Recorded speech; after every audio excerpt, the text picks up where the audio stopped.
nearly ready. Sorry about that.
All right, I'm back. Or I'm here. And back, I suppose. Okay.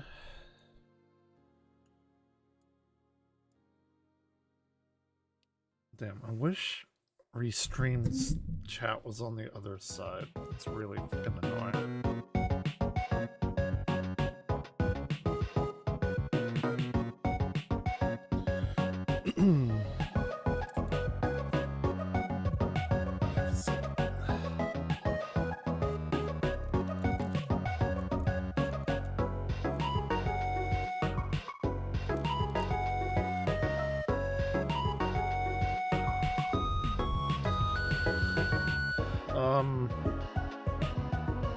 Where is Final Fantasy? There it is.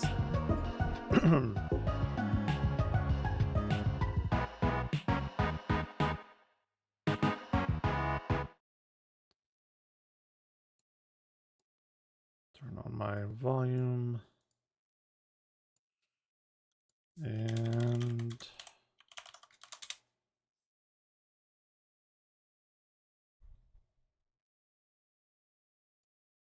be good to go.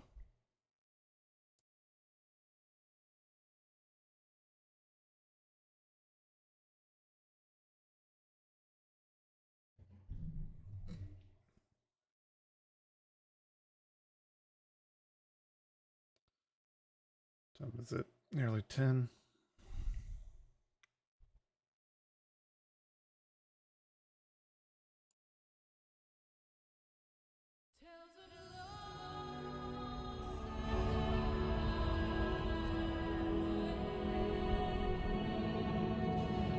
We did the crossover event yesterday. It's pretty short. It's only like one battle.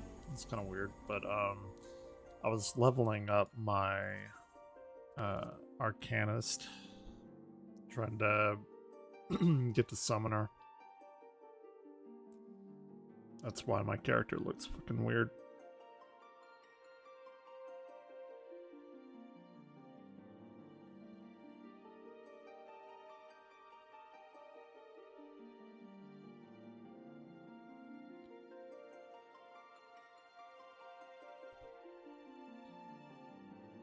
I'll switch back to Red Mage and do keep on going with the Endwalker stuff. This was just leveling my one of the alt classes. It's like incredibly easy to level. I forgot how easy it was. At least at the beginning.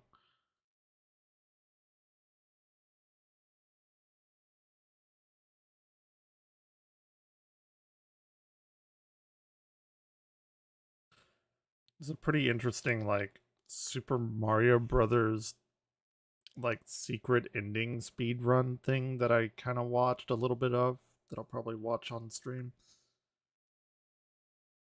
It was like for the Famicom Disk System. Yeah, look at that. 145 HP. Oh, that is funny. Yeah, let's switch back.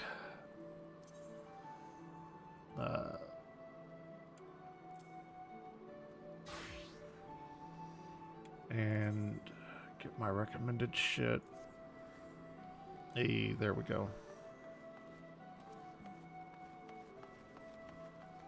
Ooh, I could stand to get some better bracelets and another ring.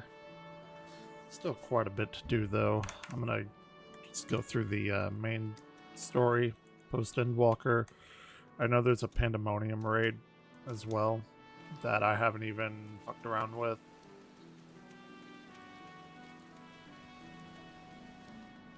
Level 90.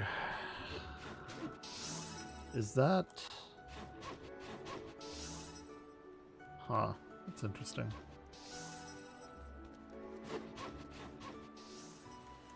Weird. Oh well. What are we doing? Journey to the Ocular and approach the portal. Yeah, let's do that part.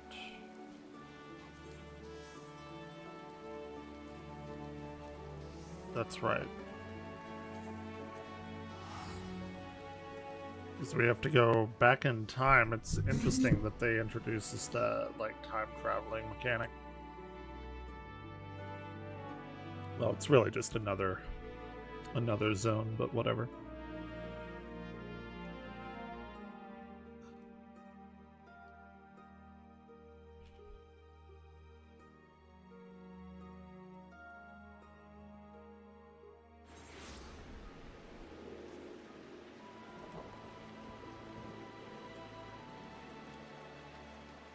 Why is it like raining everywhere? I mean, I'm not complaining, just interesting.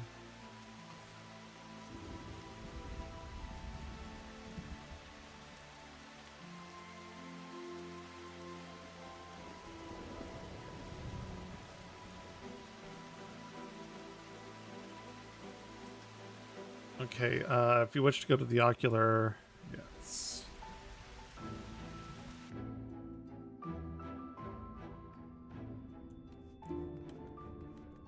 Okay. And what are we doing?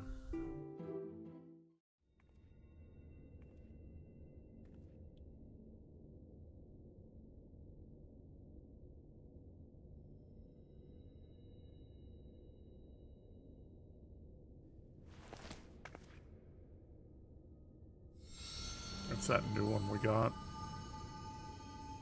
Or that was shown to me.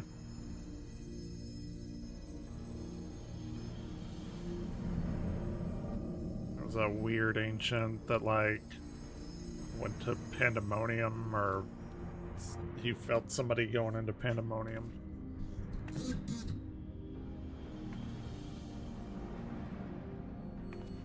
Yeah, come Pandemonium quickly.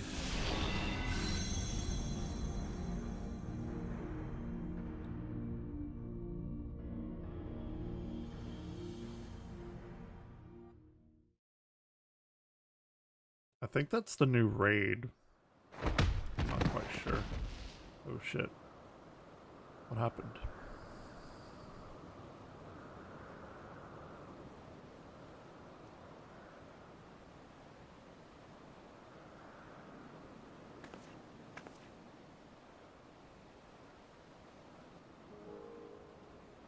This is different.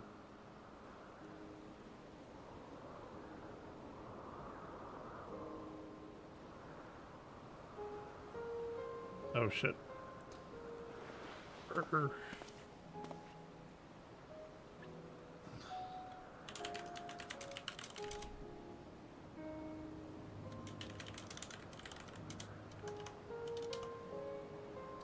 Could it be?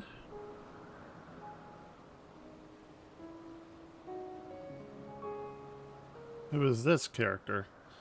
Of course not. Apologies. For the briefest moment, I thought you to be a dear friend of mine. I realize now that such a notion is preposterous.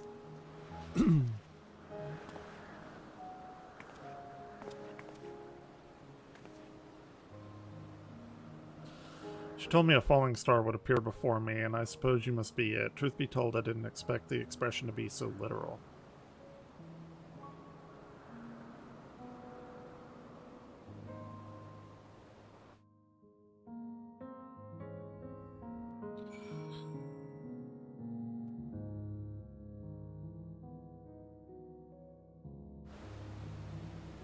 Themis. Okay.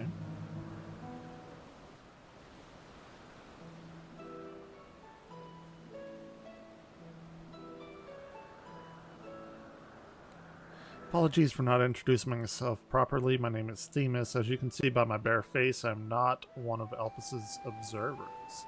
Rather, I've come here on an assignment which has been more or less routine up to this very moment.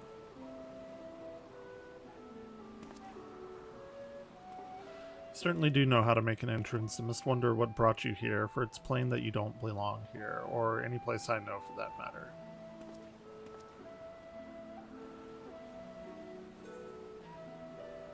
I'm also here on assignment.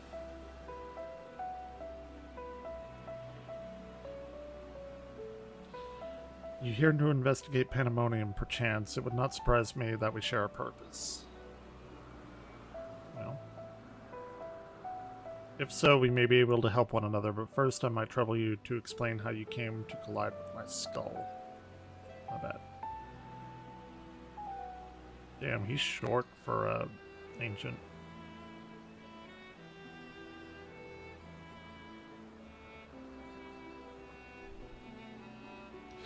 I believe that dispels any major doubts I had concerning your intentions. Apologies for being so intrusive, but you must understand this is an uncommon occurrence.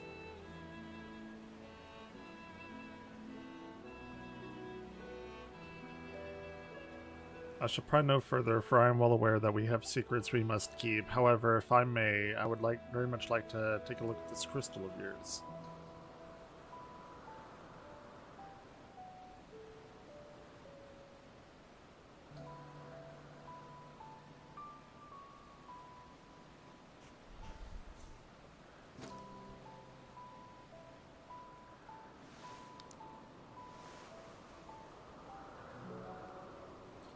Fascinating. I can't say much as to what it contains. It's clear that there are memories stirring within. Memories that speak of something gravely amiss in Pandemonium.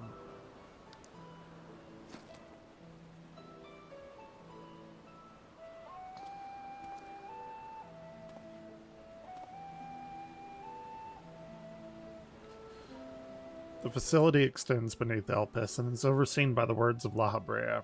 It houses those creations that are highly valued as research subjects and highly dangerous to the star. Naturally, it's strictly guarded under constant surveillance. Oh, it's just like a place where they keep all the fucking crazy-ass monsters. Several days ago, however, an unnatural shift in the flow of its surrounding ether was detected. Soon after, all communications with Pandemonium ceased. It's probably not good. I am here as representative of an organization that works directly with the Convocation and have been tasked with investigating this incident. Now that there is some measure of transparency between us, might I offer a suggestion as to what to do next?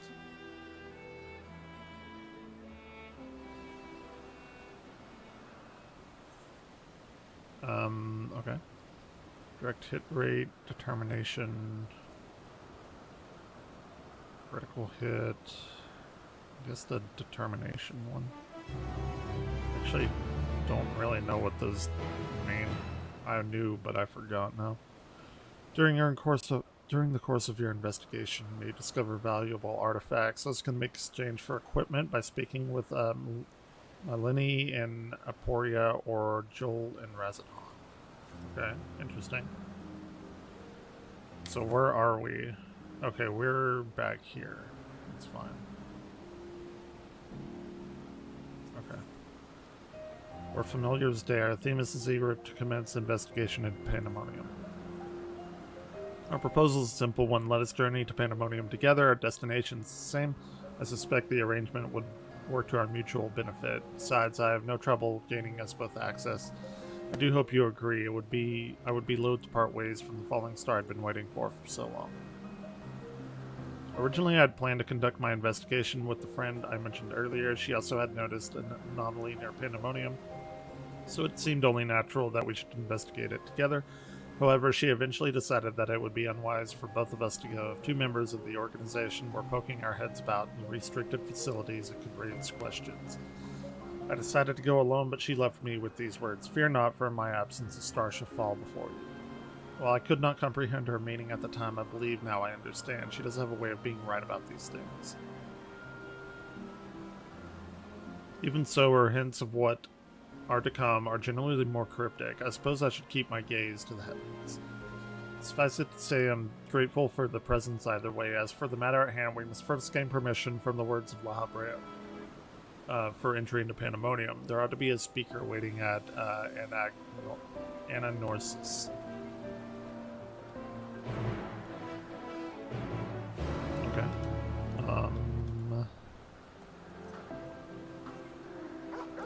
Thankfully, I can fly now, because of course I can.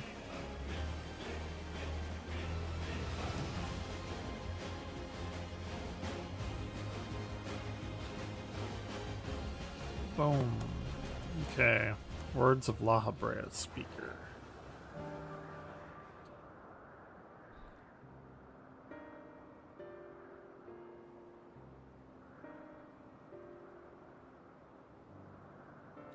What a fascinating etheric signature. In accordance with the convocation request, the two of you have been granted leave to observe Pandemonium.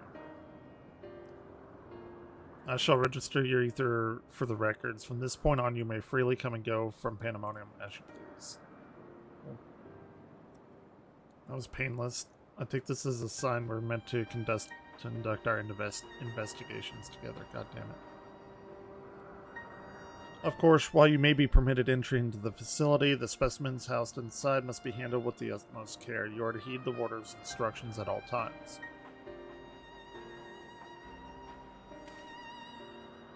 Those who conduct their work within the Pandemonium are called warders, for their role with respect to the creatures within.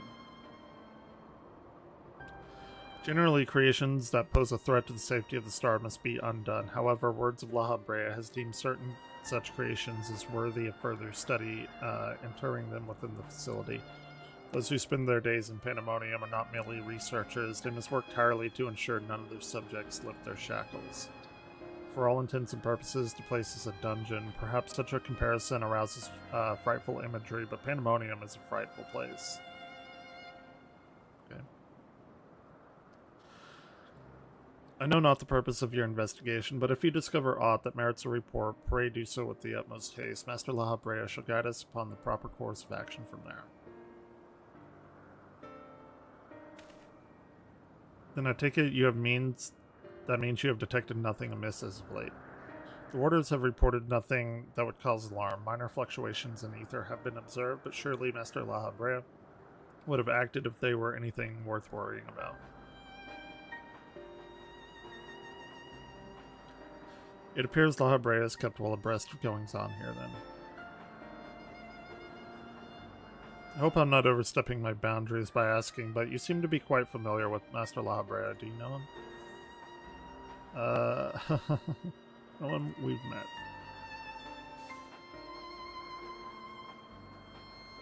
That is true.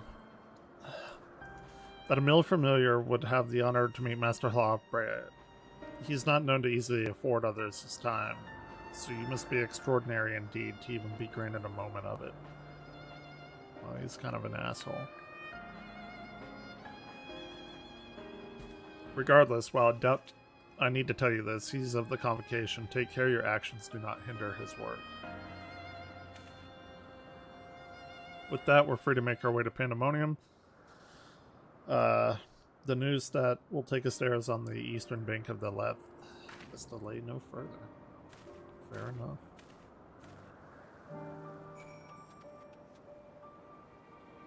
Where are we?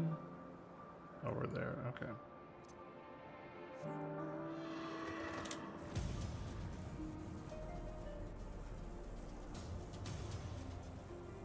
Oh, it is so good to be able to fucking fly around here now.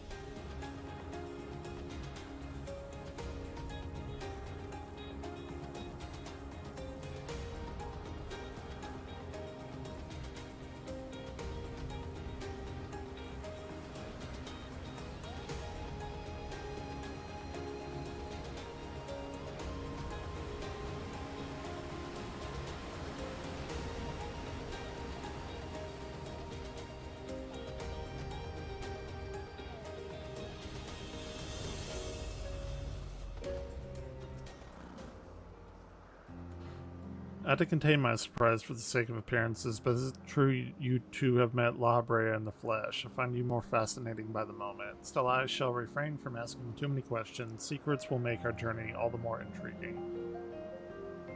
We shall come to know each other in time, I wager, or else why would fate have orchestrated our meeting? In any case, let us be off. Truth be told, this will be my first time beholding the fabled Pandemonium with my own eyes. Here's to a new adventure. Teleport to Pandemonium? Okay, let's go.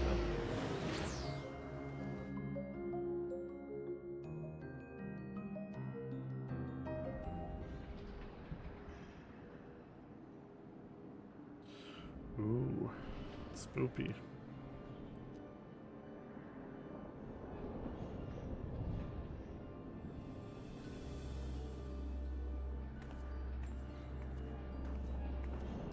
As much as I feared. The speakers seemed in such high spirits for the moment. I thought the ethereal irregularity was not nearly as grave a portent as I had imagined. Alas, it was a fleeting and vain hope. To gaze upon the complex network of chains and wards, the untrained eye might not sense anything awry. No effort has been spared in making this place impenetrable. It's a pretty fucking badass looking place.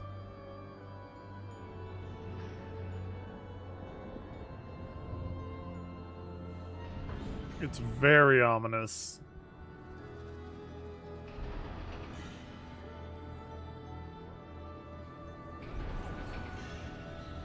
Even the finest masterworks is not without its flaws. Someone or something is tampering with the protections. It's working from within, eroding them from the inside out.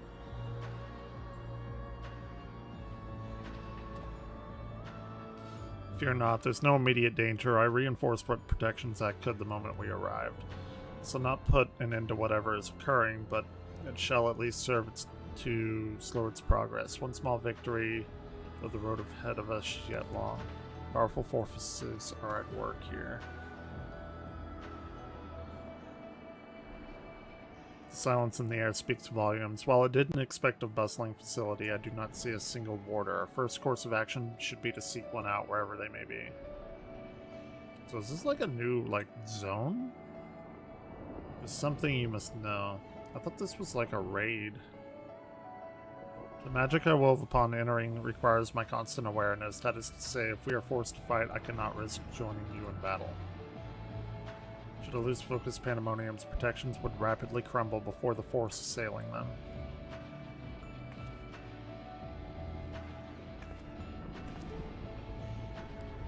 Were there another way, I would gladly choose it, but let us at least be grateful that neither of us is alone, trapped in hopeless circumstances. If we should fail to find a peaceful solution, then I hope I can rely on your strength to see us through. Okay. Yep.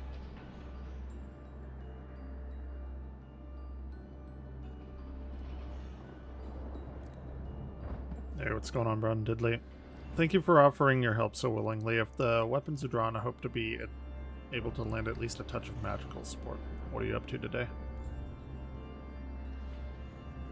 Grecian magics do have their uses in that regard. I had it in mind to use your ether as a basis for illusory allies that will fight at your side. Perhaps 7 shall do. Not exactly an army, but by the looks of you, a formidable band nonetheless. Okay, so this is a raid. It's a small raid. Then it shall be. Now I wonder what awaits us in Pandemonium's pitiless halls. Sweet. New dungeon raid thing. Kind of. I don't know if you'd qualify this as like a full raid, but yeah, it's just a big full party dungeon. Fun. Average item level 565. What? I can't even go there yet? That blows. That's okay. At least we have it unlocked. I need to probably register for a duty roulette anyway. I need average item level 590. What do I have? 548. I don't even have anything.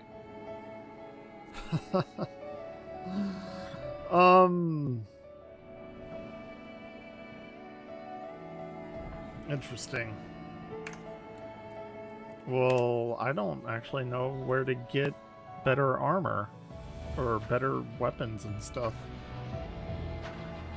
I guess that's part of the in-game grind, huh? It's gotta be probably here in Old Sharlayan. Or, well, no. I need to go to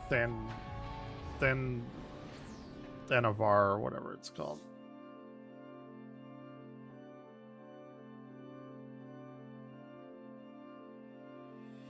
I forgot about that. Because this is like the most recent thing that came out.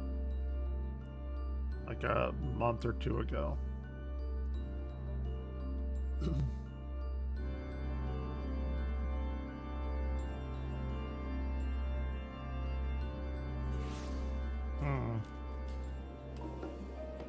I should be able to get more better items somewhere.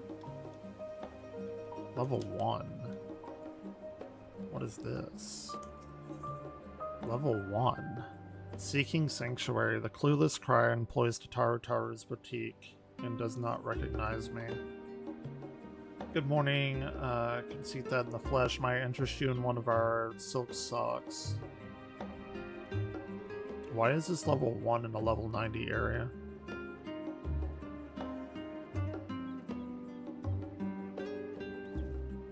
Mistress, you're the Evanglade. Mistress Tatar told me about that.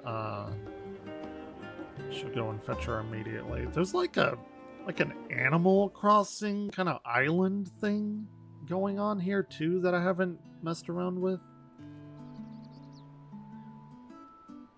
There's like so much stuff in this game. It's ridiculous. Business is booming. Not that I'm complaining, it only feels yesterday I was welcoming you as my first customer. Look at this now. Look at this now. Okay, why do you want to talk to me? I have a surprise for you, a gift, a gorgeous, exclusive, above all, properly registered island sanctuary. This is exactly what I was talking about. Holy crap. I didn't even know that was here. You heard that right. I, Tataru, am presenting you with our very own island. I know you'll be tempered with demur. Are you certain? Far too kind? Quite certain, and yes. But I hope you can accept this gift in the spirit of friendship. I've seen the weight of the burdens you carry firsthand, after all. I did save the entire universe, so... You rose to become the champion of Eorzea, and now a hero known across the star and beyond, which leaves very few places where you might be free of duty and expectation. I considered where you might find such an oasis. An idea washed over me like an oncoming tide. The sea, an island paradise, with naught but the serenity of nature for moms. Even you should be free to relax. Hell yeah. Let's go. Let's do it. What are we waiting for? Hell yeah. Let's go to my island.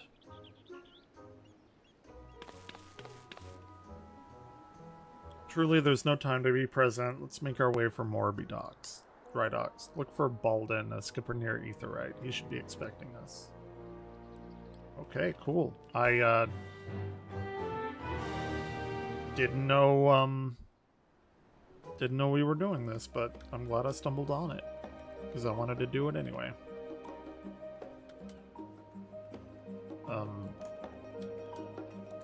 At Morby Dry Docks. Oh, that's like way over here. I gotcha. That's like way far away.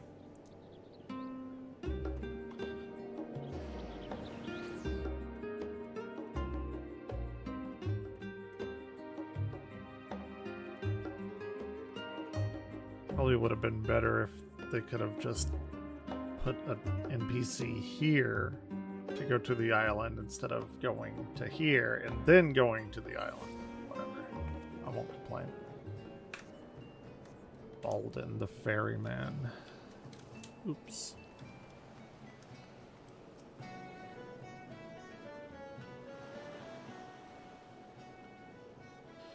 Alright, little mistress told me to expect ye. Should be along shortly herself. Speak of the devil.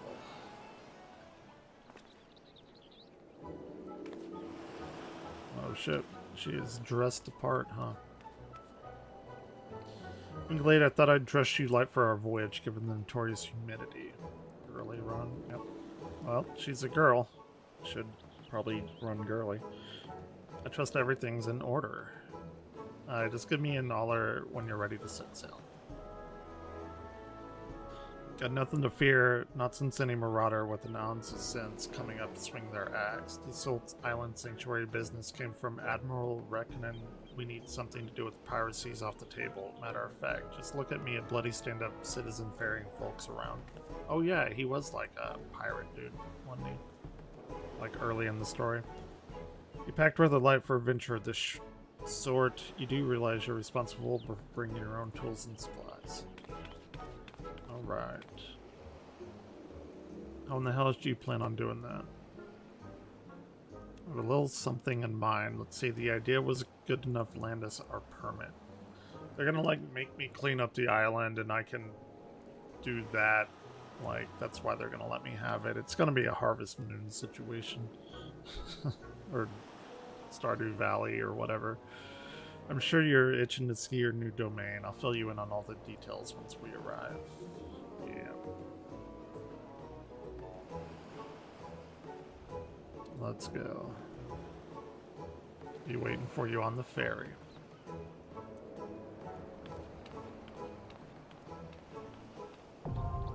Island Sanctuary now accessible. Heck yeah.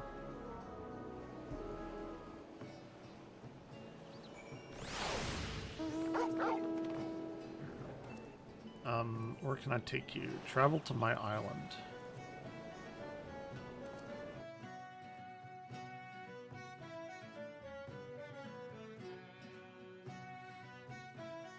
I've only like heard about this. I don't know exactly what this entails.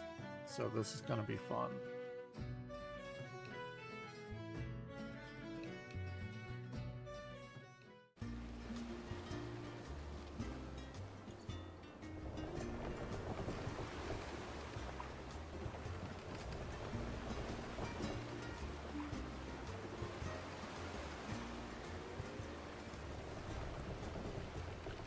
Look towards the horizon. Let's see.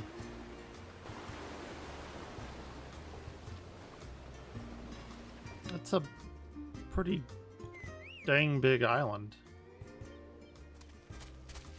Got chocobos there running around. Fat sheep ram things. Whatever the hell that is.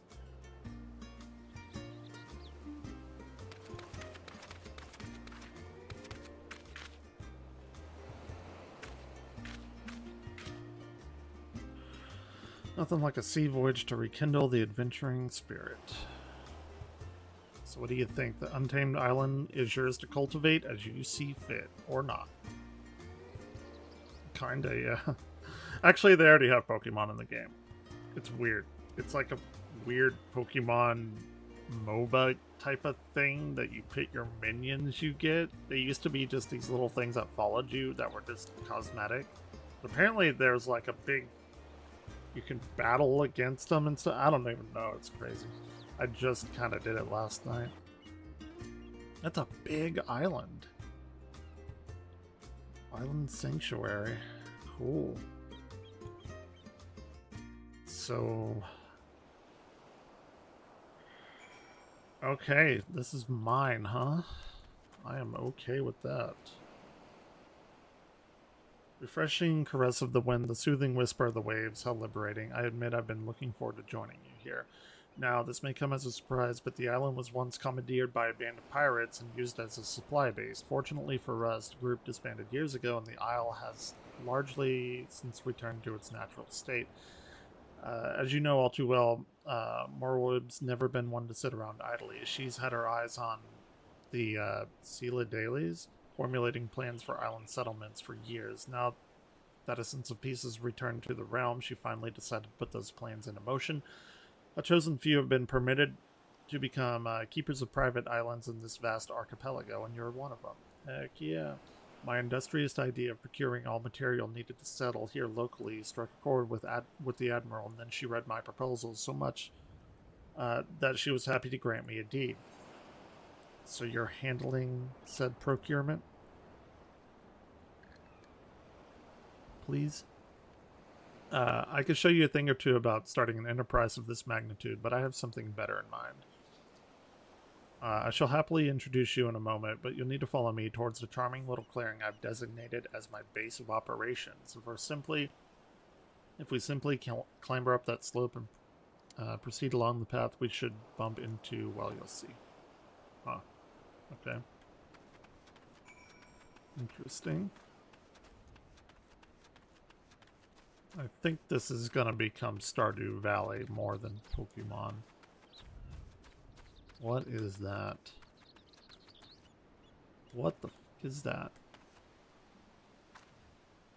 Okay.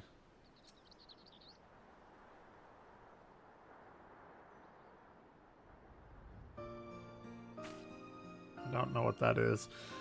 Allow me to introduce you to the Felicitas Furball, the leader of your team of helpers. Oh my god, the text. It's like a Gen Alpha person talking. Holy shit. I don't like that.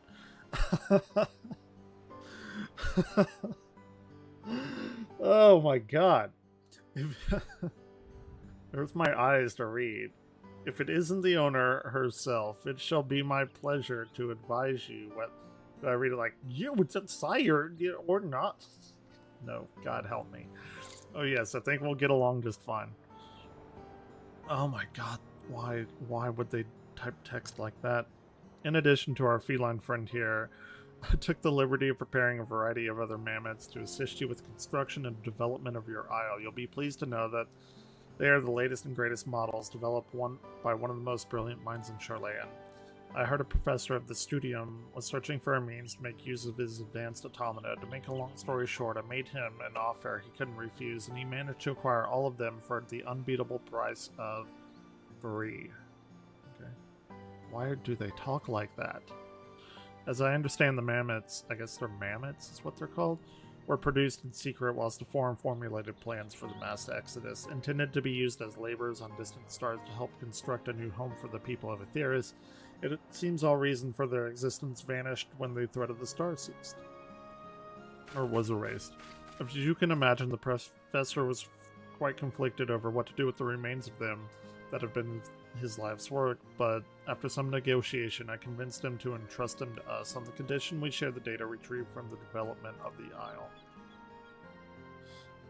Further, while I know it sounds like an ordeal and have to procure all necessities from the land itself, there's ample and practical justification for such experimentation. Okay. You see, the Admiral's vision is for all people from all walks of life to have access to these island sanctuaries, and my idea might just be the most effective way to accomplish that. If one has capital at hand to purchase the materials and equipment needed for such a bold endeavor, it's a simple matter to subsist safely and comfortably on a remote location, but that limits potential owl keeps to a paltry few. What of those without such funds who simply wish to enjoy nature and live off the land? We must prove that such a feat is possible, and to assist in providing these would-be owl keeps with the knowledge they need to succeed. Only then will these islands be truly sanctuaries. Okay, so we're building up the island. Oh my Jesus Christ. Fret not, Mistress Tatara, with authentic Charlayan ingenuity and know-how, my claw tips and simple-minded individual thunk. Excuse me, despite the enhancements in my vocal organ design, the mechanism still gets stuck from time to time. Thank God they don't talk like that all the time. Holy crap. You know what I bet happened? I bet whoever was programming this got really tired. Like, their boss probably said, okay, you need to type this out, but do every other letter capitalized. And they probably got this far, and they were like, I'm not doing this anymore. Like, it would be so annoying to type like that. Goodness, that's a relief. But I should leave you to get properly acquainted. Alright, thank God. I'll return to see the fruits of your partnership when they're ripe for the picking. For now, enjoy your own personal paradise. Cultivate the land or explore. The choice is yours. Okay, good. Welcome to the island. Give the word when you're finished ogling the surroundings. I'd prefer to get on with sordid business sooner rather than later. I should also very much like to discuss the matter of my payment. Wait, what? What? You may now visit the island sanctuary of a party member, free company member, or friend who has unlocked the feature by speaking with Balden in the Morby docks. You'll be unable to visit a sanctuary if the owner has forbidden access to their island. There is no one on the isle in question, or if the isle in question has already reached its maximum capacity. This is like fucking, like, Animal Crossing, Stardew Valley, whatever. Minecraft, I don't know. Furthermore, you must be on an acquaintance home world if you wish to visit their island sanctuary. You may invite party members, free company members, and friends to visit your island once it's reached a sufficient stage of development. Okay. Wow. There is so much to do in this game. There's so much to do.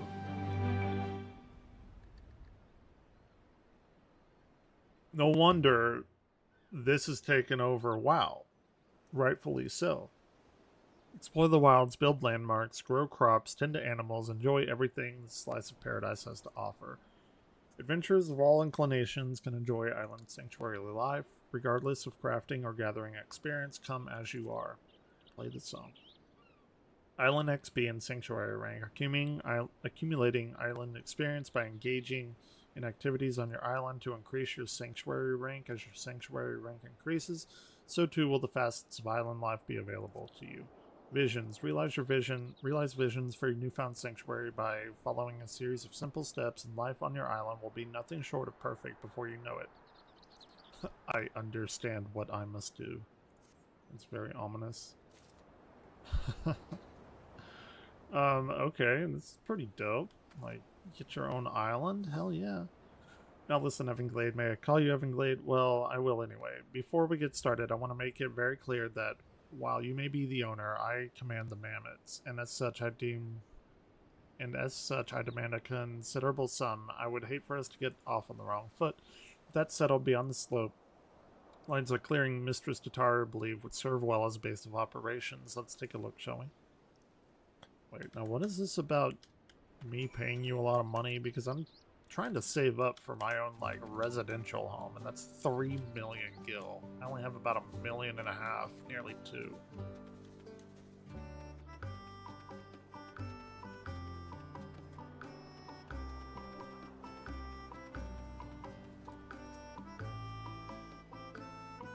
Fine place to set up shop. I think it'll do nicely, but now, well, it has potential. This clearing is currently as bare as white baboons' buttocks. It's a way of putting it, I suppose. We'll need some form of shelter from the elements if we're going to make something of this place. Tatar has told me of your exploits, but I think it's safe to assume chopping down a tree with your bare hands is outside of your repertoire. Not that I'd ask you to, even if you could. We need the tools for delicate work of this nature. As such, the first order of business will be to craft yourself a hatchet. You need 3 palm leaves and 2 stones and branches each. 3 leaves, 2 stones, and 2 branches. Follow the path east. Make sure your foray into the wilderness to procure them. And make your first foray. Should you get any funny ideas about exploring the Isle and opt to leave me here to waste in the rain, you will find my twin, Furious Furball, waiting for you here instead. Okay. Before you go, I have something for you. It's called the Isle Keeps Index to help you keep track of your projects on the island. Can't have you running about watering mammoths instead of plants. That should be all for now. Safe travels. I'll be here should you need me. I've disappeared. If I've disappeared, it's because I've been mauled by a wild animal, I assure you. Interesting.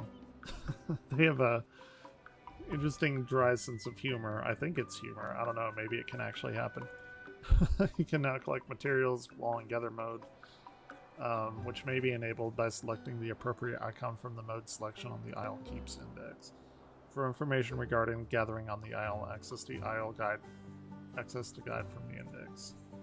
You may perform all the actions necessary to develop your island sanctuary by utilizing modes available in the. Finally, make use of duty actions, mounts, and modes to become the master of your domain. Okay.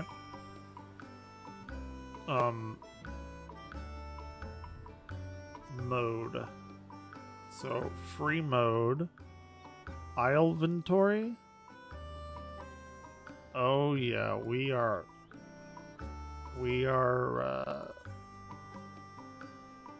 doing some crafting, it seems. Interesting.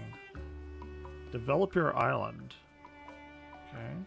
Your isle has room for up to 15 adventurers to explore at a time. That's pretty dope. Visions. Realizing visions. They'll appear on my duty list. Okay, we've already done all this. I'll keep index as island-specific HUD feature that allows you to confirm important information. Switch modes. Okay. Gathering. Gather feature. Get resources. They'll appear in the gather log. Okay, it's fairly straightforward, I think. So here we gather. And we need, what did they say? Palm leaves and branches and other stuff. Ooh, can I move that? I really want to move that. HUD layout. Yeah. Let's go ahead and move that, like, down there.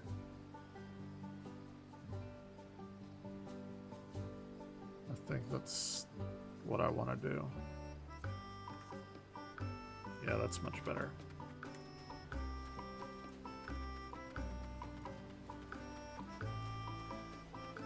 Okay, well, how do I, like, gather shit now?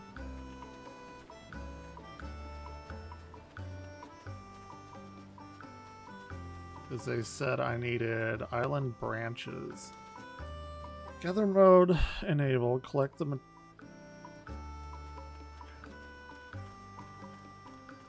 I don't know what. Some mushrooms.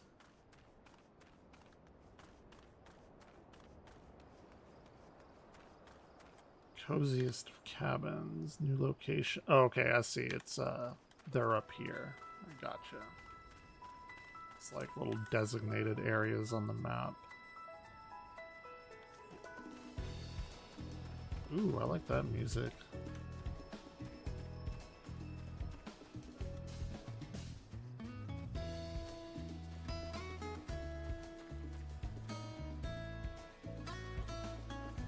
Ooh, I very much like that music.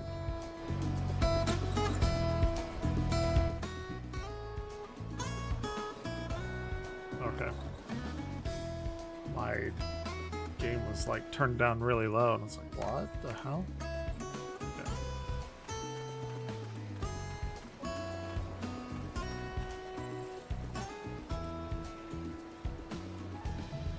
Not execute at this time. Okay.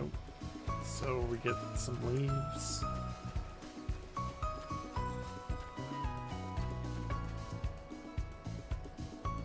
I haven't even done chocobo racing yet either. Pumpkin seeds? Do we need? We don't need pumpkin seeds. We need palm leaves.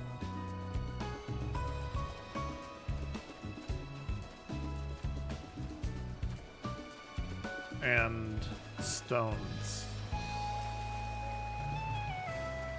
Branches. Palm leaves, stones, and branches.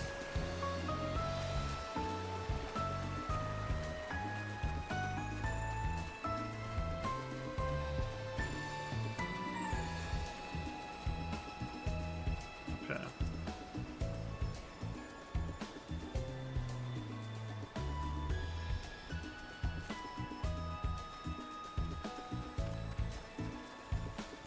What did I get? Island sap. I don't need sap. I need branches and stones and leaves.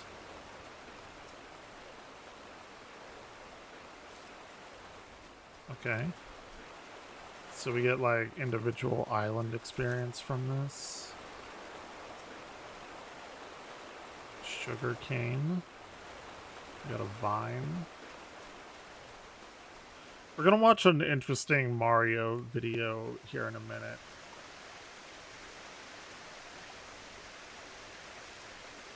I just want to get maybe this first part done just to see what we got.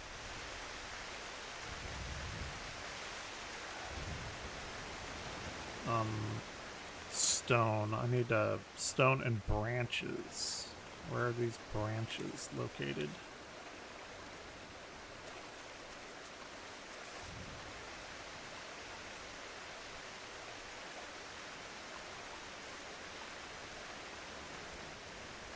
Yeah, Cosmic put out a new video. I watched a little bit of it. I actually fell asleep watching it last night or listening to it. So it's like a 30-minute video. I think I noped out after about 5 minutes just because I was so tired. But it was really interesting to me. I need to go back. Maybe I'll do that in a little while. I mean, it's like right now, Final Fantasy XIV just like enveloped my life, but I should go back and play like the OG Super Mario Brothers game just to say that I can do it. I really hate Nintendo took down Mario 35. I hate it. I played that every day while it was up. I don't know why they took it down. I got like a bunch of wins. I probably won like 280 times or something. But then they took it down and like, man, that really, really bothered me. Like it made me really sad.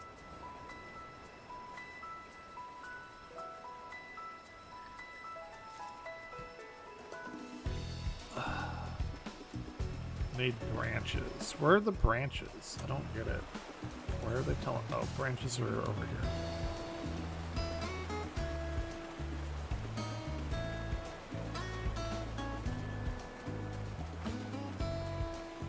apples.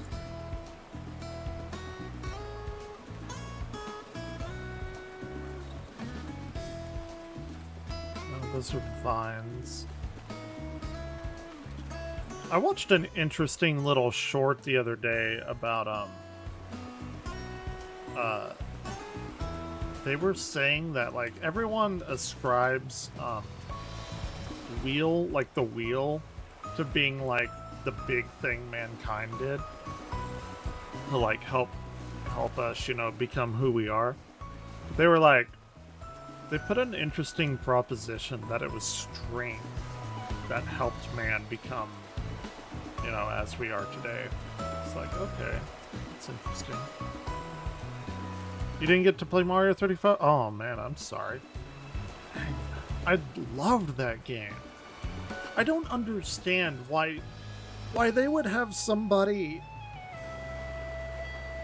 make the game, like code the game and everything, and then only for them to take it down like within the year. It was up for like 9 months, and then it came down with the you know, that day at the end of March. I think it was at the end of March, or maybe it was at the end of May, I forget. But it's whenever they took down the Super Mario 3D, or the, what was it? The collection of the 3D Marios. I can't think of what they called it. The one that didn't have Mario Galaxy 2, which is so stupid. And I love Mario. I think Mario Galaxy 1 is probably my favorite 3D Mario. Other than, like, I think we talked about this. Other than Super Mario 3D World. Or, yeah. I really like that game. But, was it Super Mario 3D All-Stars? I have it on my Switch. But, man, I hated that they took that down. I really did.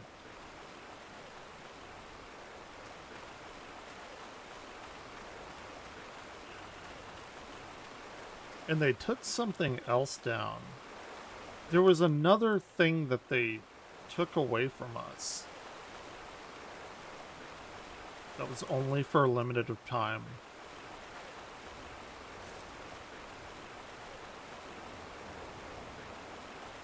I forgot what it was. 3D World again. Yeah, me too. Actually, actually mentioning Galaxy. I'd like to play through that again. I freaking love Mario Galaxy. I'm of the mind as well that I think Mario Galaxy 1 is better than 2 because I like the hub world, like the Rosalina's Observatory. And Super Mario Galaxy 2 kind of didn't have that. I mean, it's still a fantastic game. And I know most people like Galaxy 2 better than 1. Because I guess because it had Yoshi in it. But I don't know, man. I don't understand Nintendo and why they did that. Like, it really bums me out.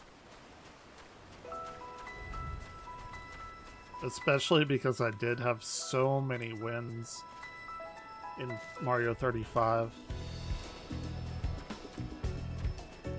And rarely do I get addicted to games like that, but man, it's always that, like, one more. Let me do one more run. Damn. It's fun. Oh, do you watch DGR here on YouTube? He was playing another game. They have a demo out, and it's called Super Mario CD. And it's done in the style of like Sonic CD. They only have a demo of 2 levels. Let me see, actually. I would definitely download that if it's not too big. 3D All-Stars is kind of pointless. Yeah. I think that 3D All-Stars was pointless because they didn't do anything with it. They like up-resed Mario 64. And that was about it. They had a really crappy like song, whatever it is, soundtrack, like where you could just listen to the music. And it was just like thrown together. But like the real Mario All-Stars, they redid all the graphics for all the games and stuff. They didn't do anything like that.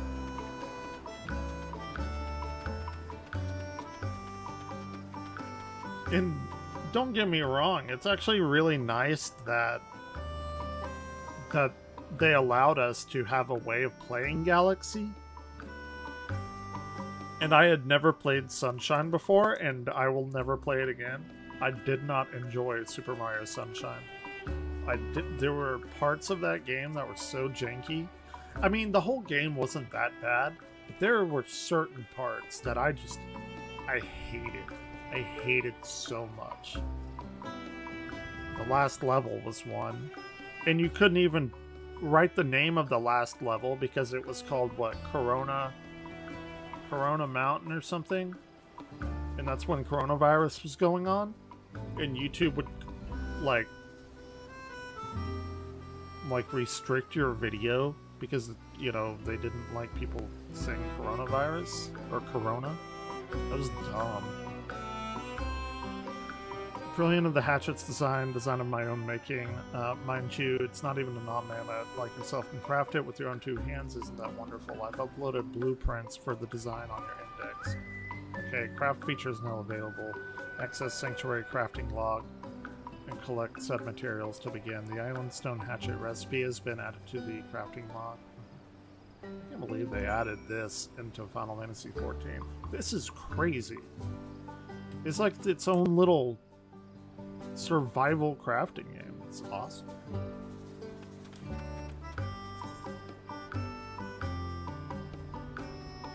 What else didn't I like? I never did all the blue coins. I've heard nothing but terrible, like, they're very, very hard to get, like all of them. There's like 250 of them.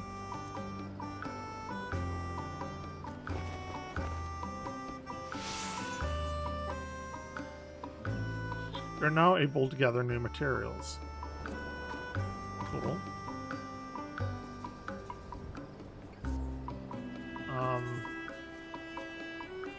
Tools. This is your very first tool with it in your hand. So do I not have to, like, equip this?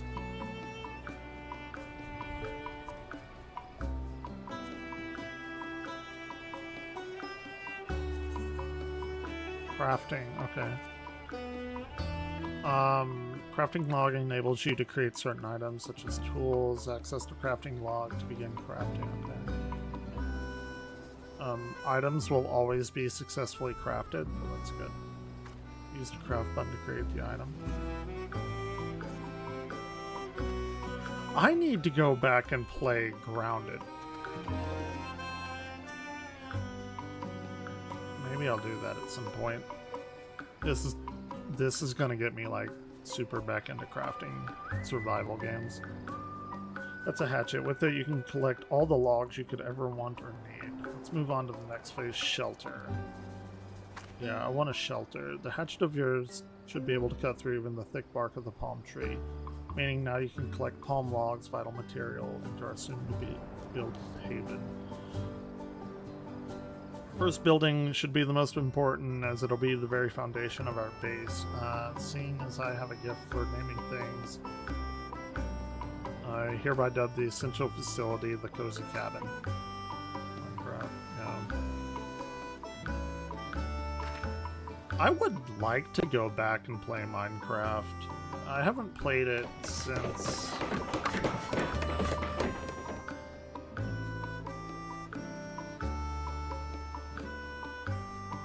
I don't even remember. They added the axolotl. Goodness, I'm due for a healthy amount of grease after that ordeal.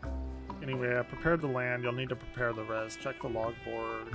You don't get to, like, choose where you do it. I mean, I kind of get that, but that's kind of lame. We're building a cabin, not a tool. The amount of materials are a magnitude above what was needed before. Take your time collecting them if you must, but not too much. I'll round up the other mammoths in preparation for construction of the cabin and begin ordering them around. You know what I do best. Construct feature is now available. Access to logboard to review the materials necessary to construct a facility and collect said materials to build it. Okay, so the cabin's just like here. How much do I need? I need... Oh, that's actually not that much. I need island palm logs, palm leaves, stones. That's actually not that much. I want to at least build the cabin and then we'll watch the Mario thing.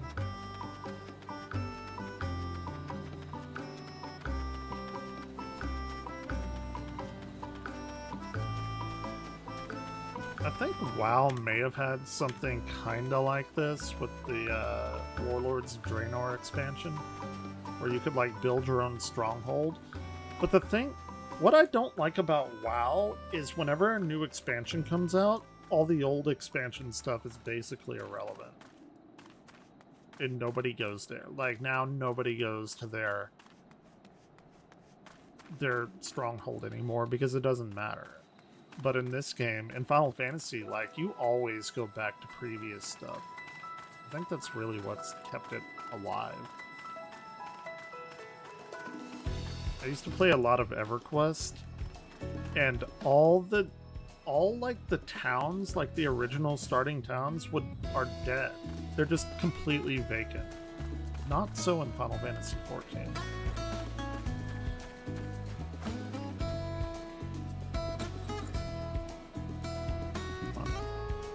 Down. Hey, there we are. Oh, just one. Okay. I did see WoW had a battle royale, but it's not free. That's the dumbest. That's so dumb. Like, you have to be subscribed to WoW to play it. That's the dumbest thing ever.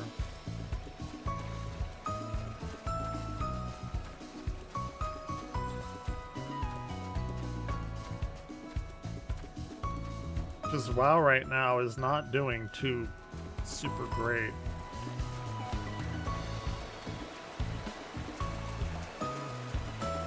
I think they have something like 7 million players, which it's a lot, but it's nothing like it used to be. I think Final Fantasy has over 30 million active subscribers.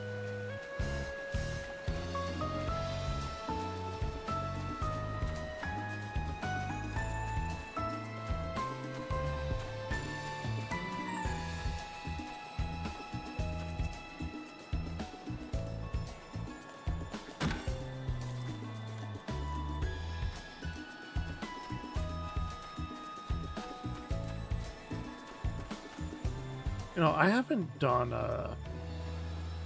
logged on to Palia in a long time. I wonder what they've added. Like, I assume they're still going. That game is fun. That game is like the most relaxing game, Palia.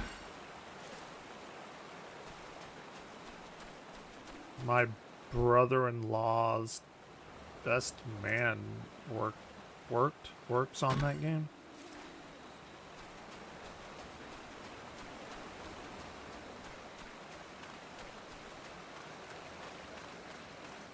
There's a little bit of a bare bones thing, and whenever I first logged into it,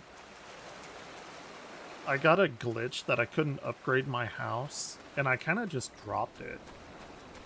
Because it was like really buggy. Actually what?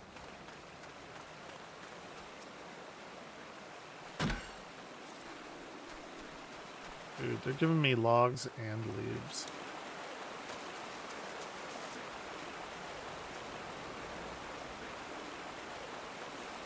Need 5 stones. Okay.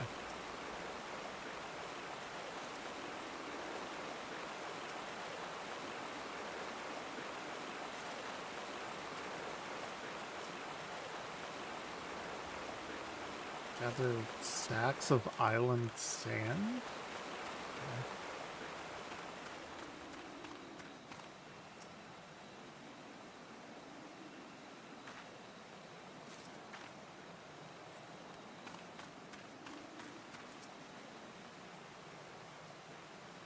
Oh, wait. Can I not?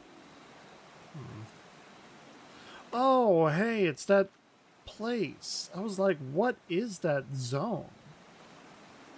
Now I know what it is. Cool.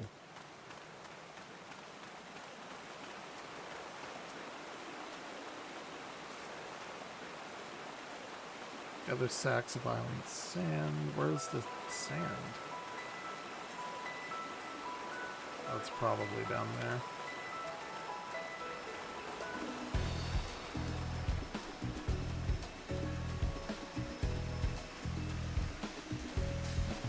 I wonder what their next 3D Mario is going to be.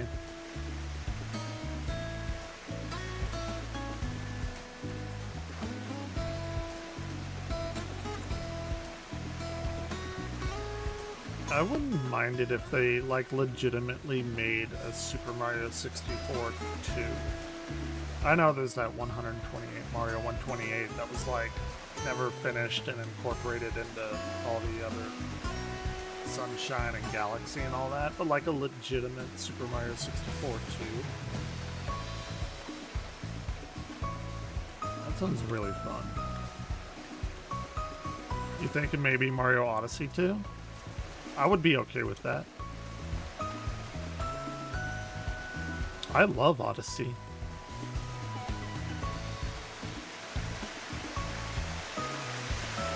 Not too long ago, I sat down and just played through it. I didn't like get everything, but just I beat the game. It was really fun. Beat it in about a day, casually. At least that's what I did. I know there are speedrunners out there that I know people speedrun it, but I don't know like how fast they complete it in. I never really watched. What do you mean? How so?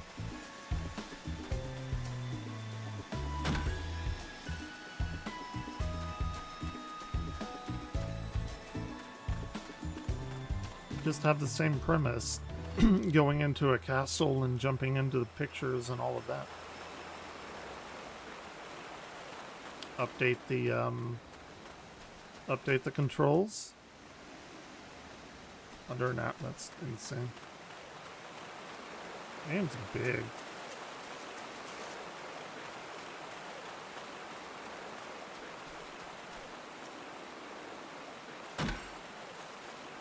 I guess technically Galaxy was fairly similar, going around the observatory and going into the different levels.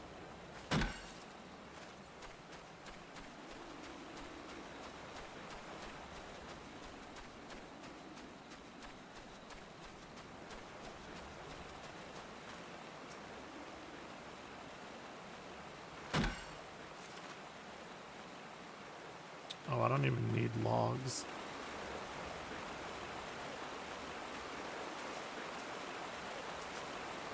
Submerged sand? Okay, that's right, it's sand.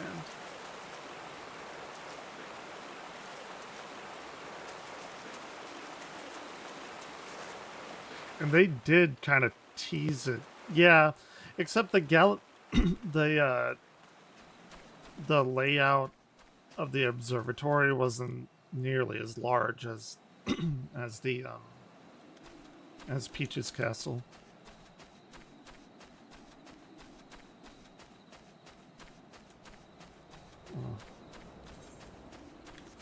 Does that mean next they've got to be working on another 3D Mario game, right? Because Wonder came out.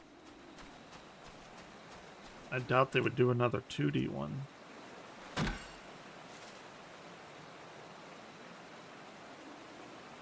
One more. Uno más.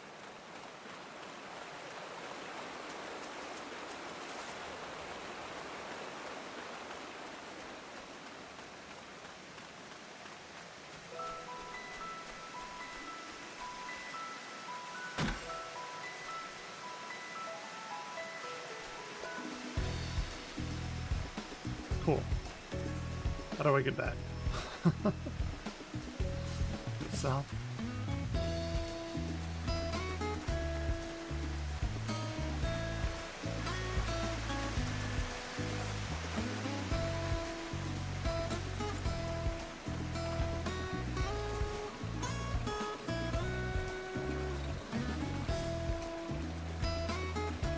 Let's see.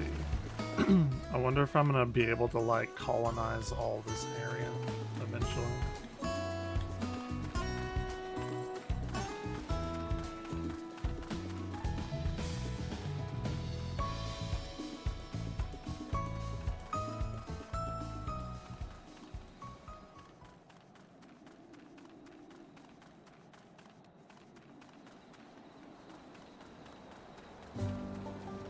I'm actually kind of curious on, well, I guess they serve different functions. Like, because you can buy a house, like, in the game proper. Because you can go into the residential areas and go around all the other people's houses to see, like, what they've done with it. It's like, why would you ever want to do that if you now have this for quote-unquote free, but I guess you can do different things in the residential area, and like everybody has a, like, you can see everyone's house. So, okay. Let's see what we got.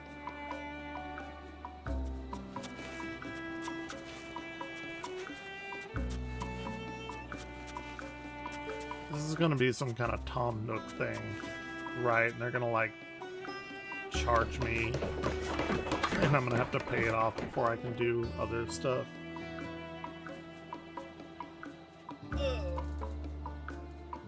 Hey, look at that.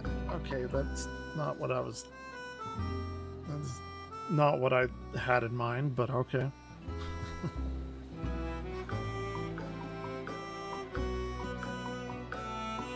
I mean, cool.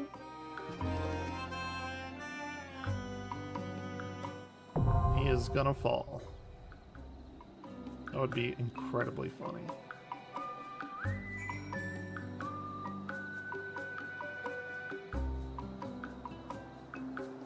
Okay. So let's see what he has to say. Finally, a place to escape the occasional downpour. It's a bit rough around the edges, I'll give that to you, but it's home. It's technically your home, my home. But why get fussy about the details? Rest your head on the cot or call your friends over. You're free to use it as you wish. I've taken the liberty of calling a few of my own friends over, in fact, and I think you'll find them most charming. They can provide services you will undoubtedly come to find valuable. You may now access the orchestrion to play your favorite tunes and exchange with various items with the merchant stationed inside my cabin. As development of your island progresses, you'll earn 2 types of calories. Okay. Seafarers' calories may be earned by realizing visions, developing the island, performing various activities within the sanctuary. Islanders' calories may be earned by selling materials in your Isleventory. It's a weird word. To the enterprising exporter in the cozy cabin. Friends, free company members, party members come visit. Decide who may or may not enter your sanctuary by accessing the settings. And with no further ado, go see the cabin for yourself. And vision realized. We got level 2 on our sanctuary.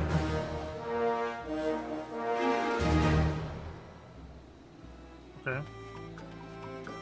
And I should be able to listen to any of the musics that I've collected. Let's see. That's a very smart thing that they did right there.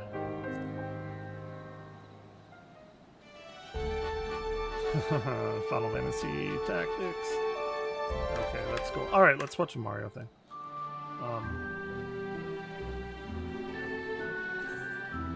Definitely coming back to that.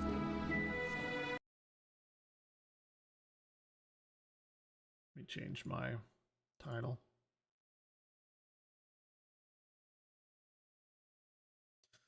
New Super Ending? God dang it. I can't call it New Super Mario Brothers Secret Ending because there's the whole line of New Super Mario Brothers. New OG Super Mario Brothers Secret Ending, I guess.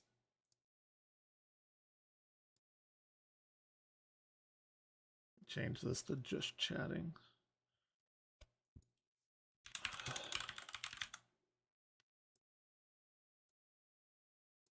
I hate the way Nintendo names its systems, like the new 3DS.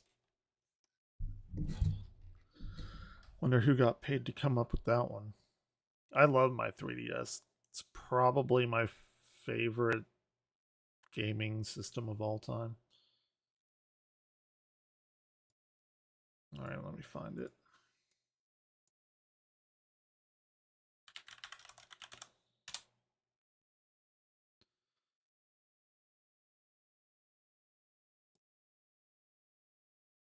What if Mario Maker players hacked the game? What if they did? Why is this not loading? Okay. So it was Cosmic's channel, I think.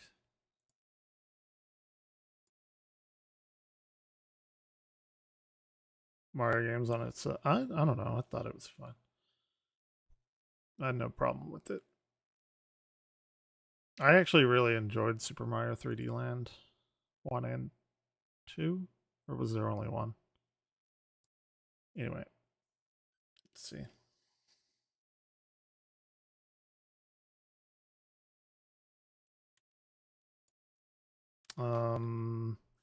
Super Mario Bros. Secret.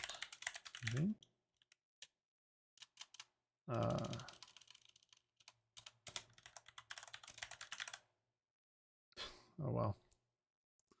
Good enough. Yeah, see, it just stopped. I guess my phone that's when my phone died while I was asleep.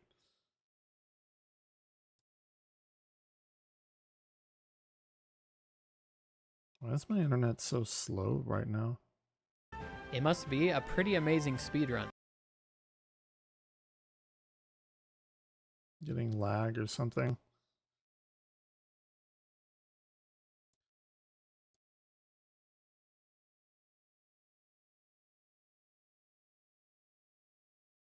Yeah, I've beaten them all as well. I think suck is a strong word. Hey, okay, you do this. Let me know. Why do people put skulls at the end of the sentence? I swear to God, I searched for that like 2 hours last night. I have no idea. Some like Gen Alpha bullshit. Because it doesn't make sense to me. Because it can't mean like laughing, because we have like 47 different emotes for that. And the skull like implies death. But that doesn't, it usually doesn't.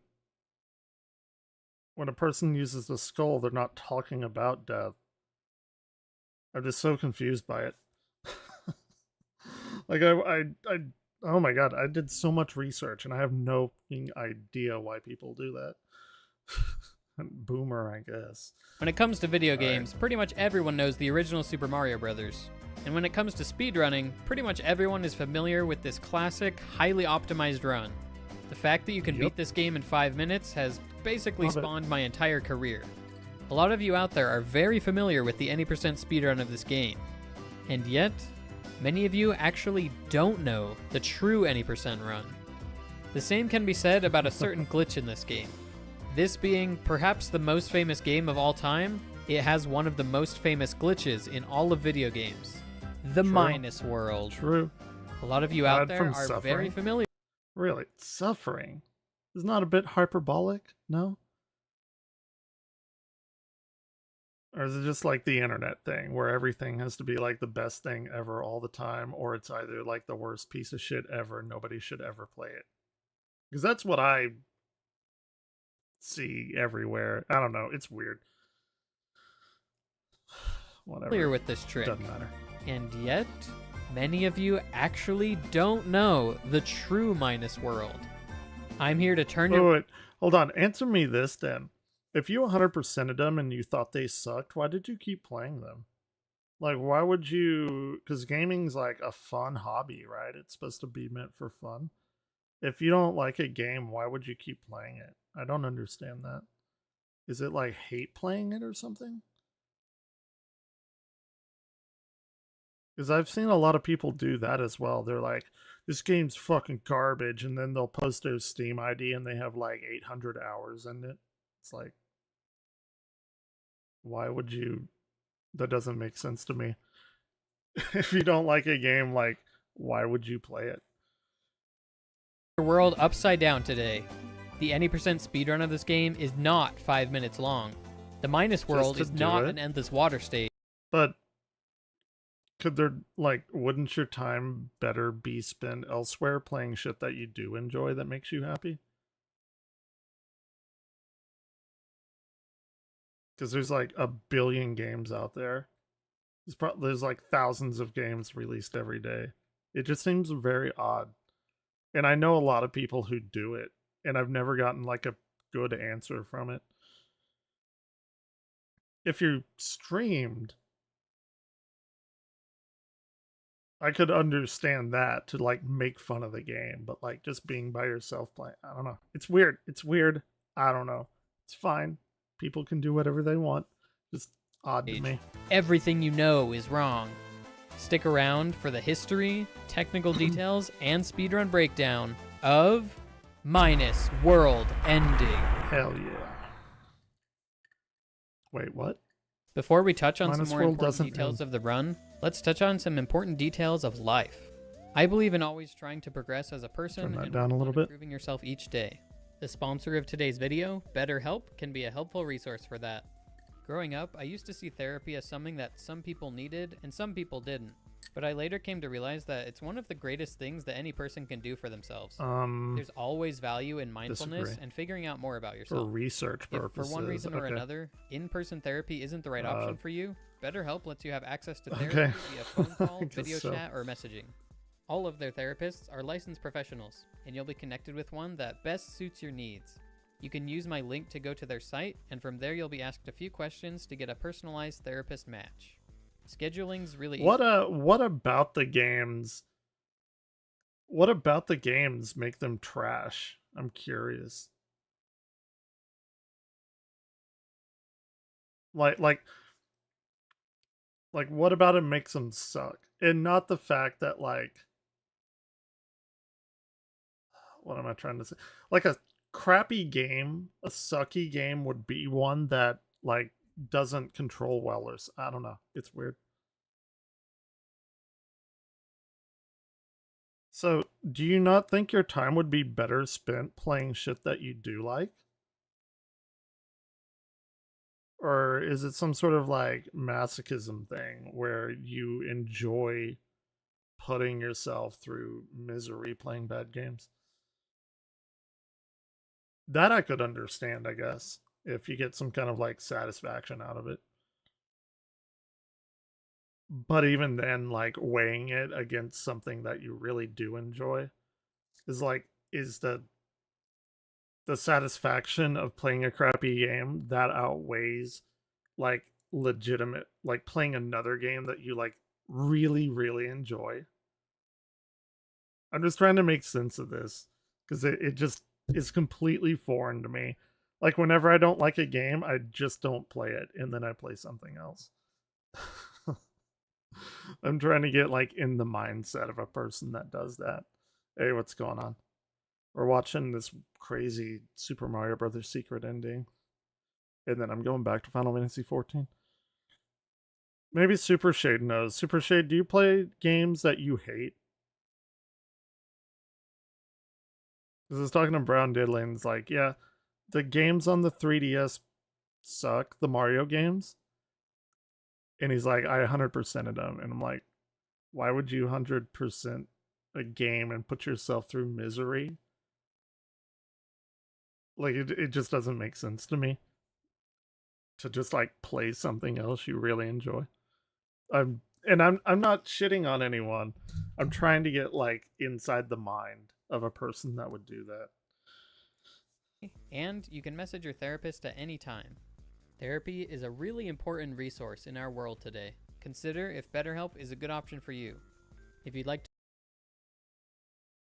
But you're never playing them again? I mean, that's okay. I can see that. Just to say that you've played them all. Okay.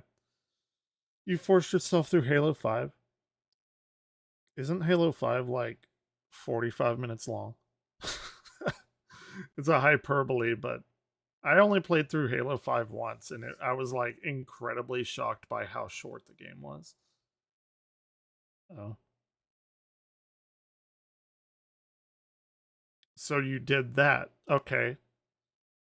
You forced yourself. So why did you force yourself through Halo 5? Is it like Brown Diddley just to say that you did it? And you'll never do it again? I'm trying to think of if there's any game that I've done that with.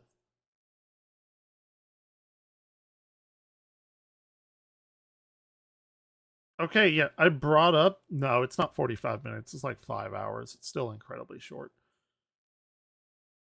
On normal, anyway. So I brought up the masochism thing. I did bring that up like right before you came in. You just want to say like you beat every game in the franchise? Okay, okay. So there are a few reasons why you would do that. I'm still iffy on saying that the 3DS Mario games suck. Like that I don't agree with that because a sucky game is something like Big Rigs or Desert Bus or I don't know, just really shitty games. Like I don't think any Mario game flat out sucks except like Mario Hotel maybe or Mario is Missing. Anyway, To try it out, go to betterhelp.com/cosmic and you'll get a discount on your first month. Okay, first things first. We obviously have to talk about the Minus World. What is it? Why does it exist? How do you get there? And what does Minus World ending even mean? Probably for most of you, the existence of the Minus World won't be new. It's one of the most famous glitches out there. It was even featured in issue number 3 of Nintendo Power. Slow? No. Because the game is built around things like how high you jump and the pace of the level. And even if he is slow, then but the levels aren't like that big.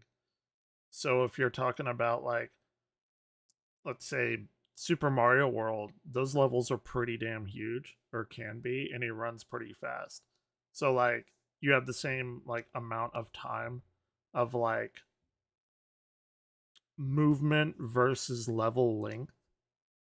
Like that ratio is to me is the same even if he does move slow. The levels are short.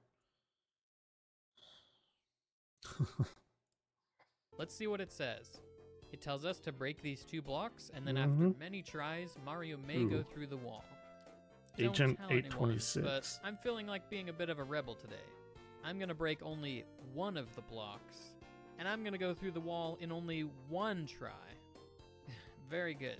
But why is Mario able to go through the wall?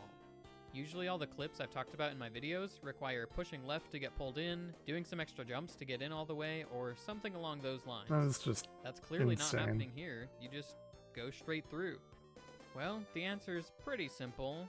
See, it's all because Mario is on screen, and his Y position is less than 207, so we start performing collision checks on Mario's head.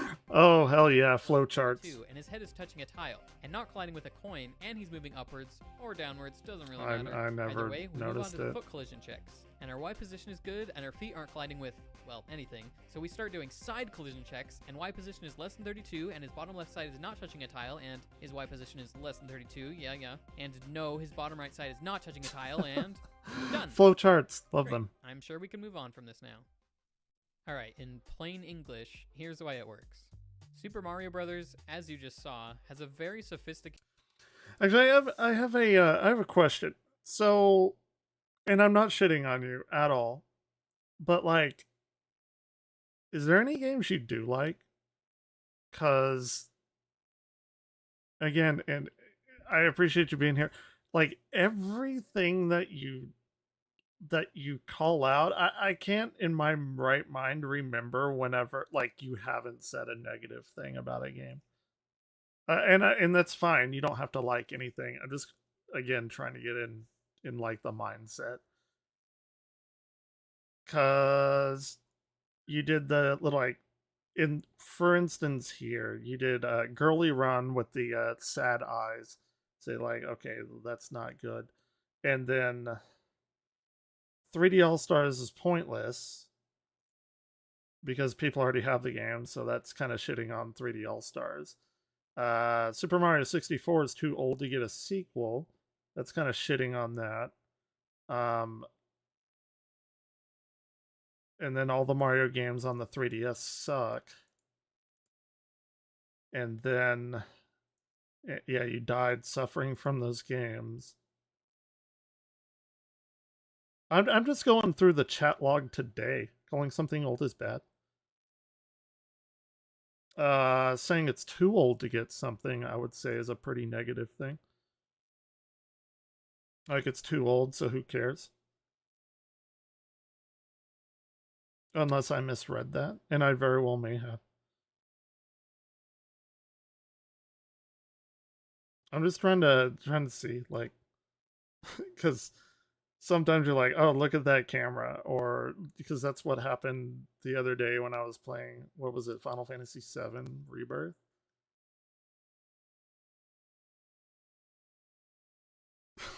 I don't know. I don't know. It's interesting. System of checks to decide whether you should interact with a wall or not. Shoutouts to Dan Salvato for this flowchart that he made. I call a lot of things. Okay. Well, I mean, you did say that the 3DS game sucked. Like, and didn't get... Well, you did give specific things. I don't know. I just never see, like, being like, oh, yeah, this game's fucking awesome. I love it and everything. Like, I've just never seen that, and I'm curious. It's interesting to me to see how people, like, other people think about things. The reason this game's collision logic is so rigorous is to make things feel nice and smooth. And so collision isn't overbearing and annoying like some other Mario games that came out 30 years later. An example Mario of Maker SMB1 is when you're jumping upwards. You can clip the top corner of a block and keep going past it. It's kind of nice. You get up there smoothly instead of bonking the block when you just barely touched it. But because the developers' efforts were so... Holy crap. Ooh, I kind of want to, like, read all this. I wonder if there's some sort of, like, I don't know. It's got to be a document on the internet, right? I think they're goofy. No. Okay, all right. That's fair. Great and complex to try and make the game play like this. Sometimes there can be blind spots in the logic. Like with this example of jumping up past the corner of blocks, let's see what happens if we jump at the perfect height. You can jump high enough that you don't clip the corner, since the game thinks you're on your way to get up on top of the block. But you can still be just low enough that you don't get up on top. To do that... Clip inside it. The famous clip used... God, these people are so good. Like the game checks to see if you're at the top of the screen. Why did you do like the sad, like the sad eye thing then? Like the person looking down emoji. Area. Mario can't really interact with anything up here.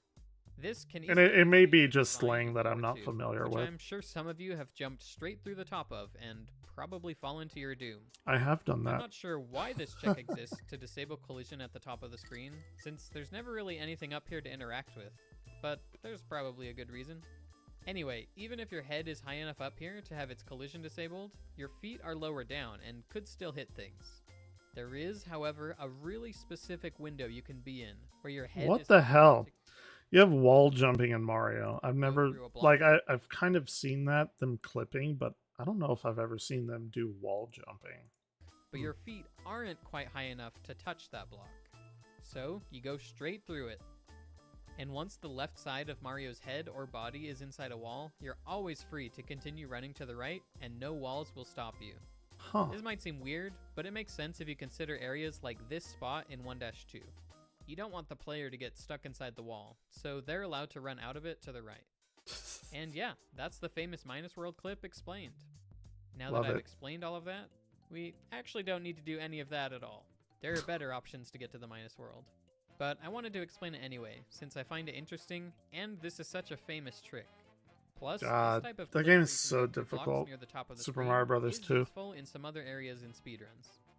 A type of clip that can be used much more often, though, is a crouch clip. This actually works the same way that wall jumps work. Walls are made up of a bunch of separate blocks, and you can land on top of these blocks very briefly before getting That pushed is out of the interesting. wall. If you crouch and then land on the block just below a ceiling, Mario will stand up. Now his head is inside the ceiling above him, and he's free to continue running inside the wall. This method of clipping is also a pretty common and well-known way to get to the Minus World.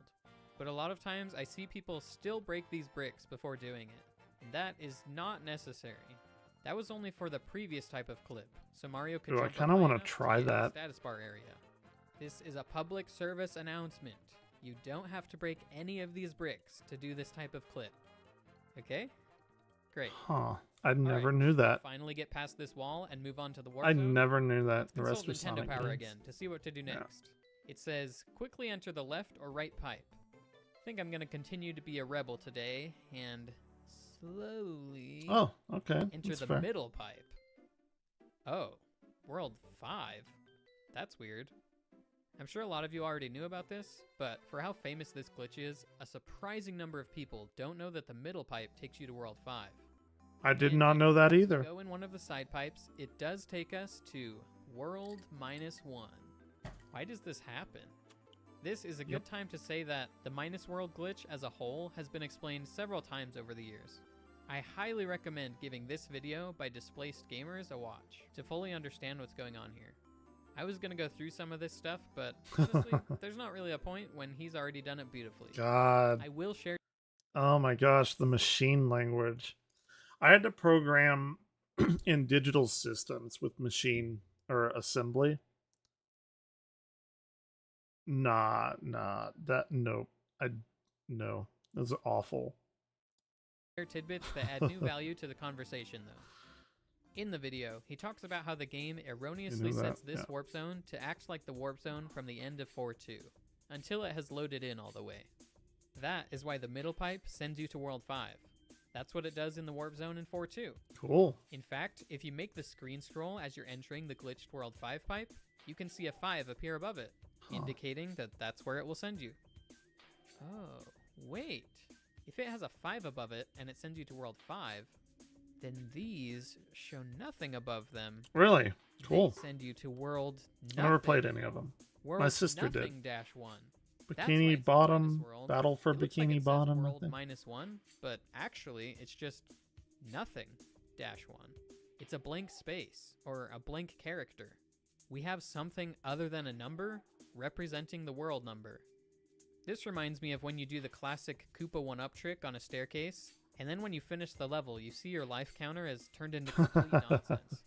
As you get lives, the game starts by counting with The regular numbers, movie? but after that it uses letters.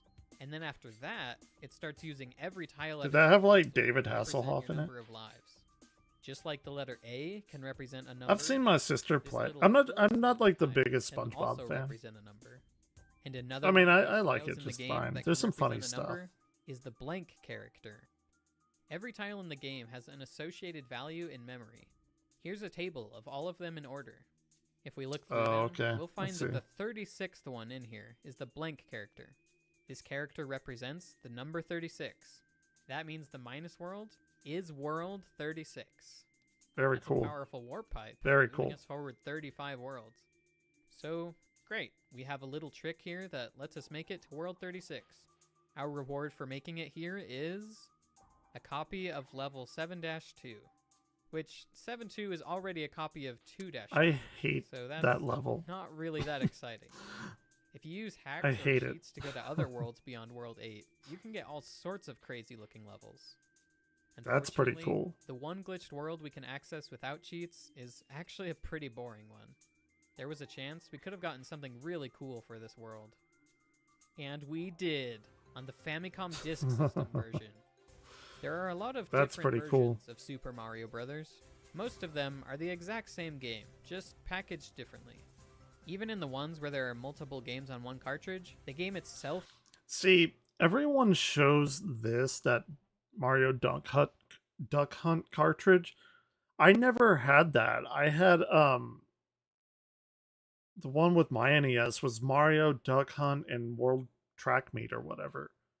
Nobody ever shows that though. hasn't been altered in any way, and the minus world is just the same. But there is one version, the Famicom Disk System version, that is different. Hello friends, I'm here to teach you about the Famicom Disk System. Okay. Please understand, it's really important to me that you understand what a Famicom Disk System is. Please don't walk away from this video thinking an FDS is the same thing as a Famicom. Okay. Oh shit. This is an NES. He's getting triggered. Yes. And this is a Famicom. You'll notice Uh-oh. they're pretty much the same. There are some minor differences between NES and He's Famicom. getting triggered. There are some different models of NES and Famicom out there, but generally speaking, anything in the family computer family of systems is pretty much the same thing on... Look how much better their art is versus ours. And somebody pointed out, like here, that this is moments before Mario is dying. Because he jumped into the wall. Maybe he did a clip in the wall. I don't know. And then he would fall into the lava. That's pretty funny. the inside. Yeah, there you go. Yeah. This beautiful creature is a Famicom Disk System. And this is Super Mario Bros. The Famicom Disk System, or FDS, is not a standalone console. It is nothing without a Famicom or NES to connect to. We gotta take this thing and plug it into the console, and then, I don't have enough hands for this, and I'll try not to drop my consoles, but you gotta take the cord that's coming out the back and then plug it into the FDS. The OG lock-on technology. Way before Sonic and Knuckles. And that's how you play games off of an FDS. They do. Okay? And Their you put Final Fantasy Famicom art Disk is so System good. disc in the front of the Famicom Disk System. Okay? Famicom Disk System. Okay? Famicom FDS. Famicom Disk System. Famicom Disk System. Oh, he is Okay, so now annoyed we're by on the this. same page about the different consoles this game can be played on. Let's talk about the Minus World. They Alright. rearranged memory a little bit when they ported the game over from this to this, and the changes that they made affected the Minus World. Alright, let's go ahead and take a look at the Minus World on the FDS version. Ooh, now this is more like it. Cool. This is the level layout of 1-3, but it's certainly a glitched world. Honestly, it seems like just a bunch of random stuff going on in here. Yeah. Weird colors, weird enemies, swimming in the air. Why is it like... I don't think these colors exist anywhere in the original game, or at least I can't think of any place they do. Maybe the green would be the vines. That's like weird, like neon red. I can't. It's not the. That's not the same as Peach's hair, right? I'm pretty sure it's not. That's weird. It's like odd. this? Well, once again, another channel out there has already done a great job of explaining this part. Retro Game Mechanics Explained has basically a whole series on glitched worlds in this game, And if you want to know exactly why you're seeing what you're seeing here, that's definitely the place to go. One question I will answer, though, is one I hear asked a lot. Why do these levels exist at all? How can there be levels in a game that the developers didn't make? Well, the answer to that is that the developers did make them. Hey. They just weren't supposed to be levels. That might sound weird, but it should make sense in a minute.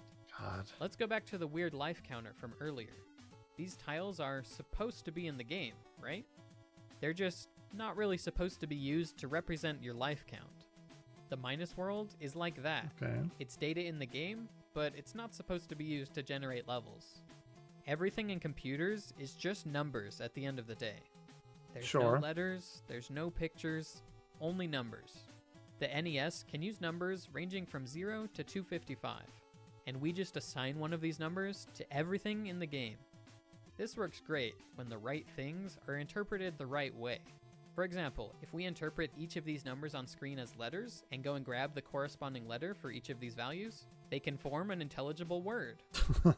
Or, if each one of these numbers represented the color of a pixel to draw on screen, they can turn into a pretty picture. But things get weird pretty cool. if you try to interpret that. picture as words, or words as a picture. If you start to look for things out of bounds from where you would normally look, things start to seem very random. This next part will be oversimplified a bit and not perfectly accurate, but it'll give you the general concept. Once again, I'll reiterate that everything is just a bunch of numbers in memory. Let's say this is what the game's memory looks like. You'll have stuff chunked together, like all the graphics data, all the sound and music data, and so on. One of the I would love to watch a person from scratch code an NES game and explain what he's doing. I would love that. These chunks is all of the levels. This isn't exactly how it actually is in-game, but for the sake of demonstration, let's say you've got all the worlds stored here in order, from 1 to 8. Whenever you're about to play a level, the game will check the level number you're going to play, and that'll tell it where to look to find the right level data to load in.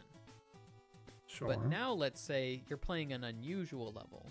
Something like, I don't know, World 36-1. Now the game is checking way outside of where it normally does to generate these levels. This memory is not meant to be interpreted as levels, but when it is, it looks like this. In the original version of the game... That is so crazy to me, because you would think that if it's checking some random place in the code, that it wouldn't even really be playable. It's a miracle that it even is. Game, whatever memory it looked at to load up World 36, just so happened to be like, alright, boot up 7-2. But you can see it doesn't have the right memory in place to set up this pipe exit properly. That's why it just loops forever.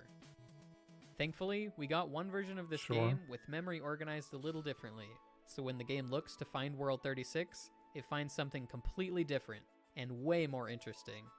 We get the 1-3 level layout, but with different colors and with weird enemies everywhere. This is a lot of fun to explore, and can be a cool new feature in the game to experience after all these years.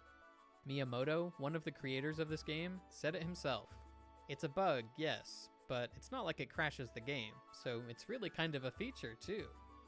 Wiser words. That's funny. Oh. Bad news, Miyamoto. It's not a bug, it's a feature. For the most part, I thought that came from Todd Howard. But if you kill this Bowser, the game will most likely crash. Sometimes it doesn't, though, and then you get a bunch of fireworks going off near the end of the level, so that's fun. Hey, if the creators really felt like the Minus World was just a cool feature, why did they remove these two blocks in Versus Super Mario Bros., the arcade version of the game? They clearly didn't want us to clip through the wall right here. But don't worry, we can continue our rebellious ways. There are still several other methods to reach the warp zone before it loads. The arcade version is quite a bit different from the original game, so we can expect memory to be different. I've actually played the arcade version on a real arcade machine. Well, I forgot where. Not the same, but it's just another very level young that loops forever. Boring. From here on out, we'll stick to talking about the Minus World on the FDS version. Also a water level, but much more interesting. And not only because it's more unique, but also because it doesn't loop. That's right, there's more than just one level in this Minus World. There's a flagpole at the end of the stage, which means we can keep going. Anytime you finish a stage with a flagpole, it'll bring the level counter up by 1. Whereas if you finish a stage by grabbing an axe, it brings the world counter up by 1. Huh. If you could grab an axe in 1-1, you'd go straight to 2-1. Or if there was a flagpole in 8-4, it would bring you to 8-5. In the case of That's this level, really cool. -1, there is a flagpole to use. So that brings us to -2. This stage happens to be a copy of 7-3. Kind of similar to the original Minus World being a copy of 7-2. This seems like a Okay. boring outcome, but it's actually very interesting for reasons I'll talk about later. For now, let's grab the flagpole at the end and see what -3 looks like. Ooh, nice. This is a little more interesting. This is the level layout of 4-4, but underground instead of using the castle theme. That is so And weird. there are flying blue bloopers. Bloopers, if you will. As you might expect, we can find an axe at the end of this Don't stage say and that. finish the world. Our princess is in another castle. No, I'm pretty sure I just saw her. She's floating around in the air back there. What is wrong with her? Anyway, What is wrong with her like jaw? She looks like she has the mumps or something. it's been fun learning about this different version of the Minus World. But what does this have to do with speedrunning? Well, watch this. Do you understand the significance of what just happened? Okay. How What? about now? I What? mean, look, there's a 2 at the top of the screen. Come on. We have obviously Okay. just beaten the game. When you beat the game normally, Peach says push button B to select a world. Pushing B brings you back to the title screen, and from there you can push button B some more to start Huh. on any world you want. Oh, We just saw the same outcome happen after beating the Minus World. Why?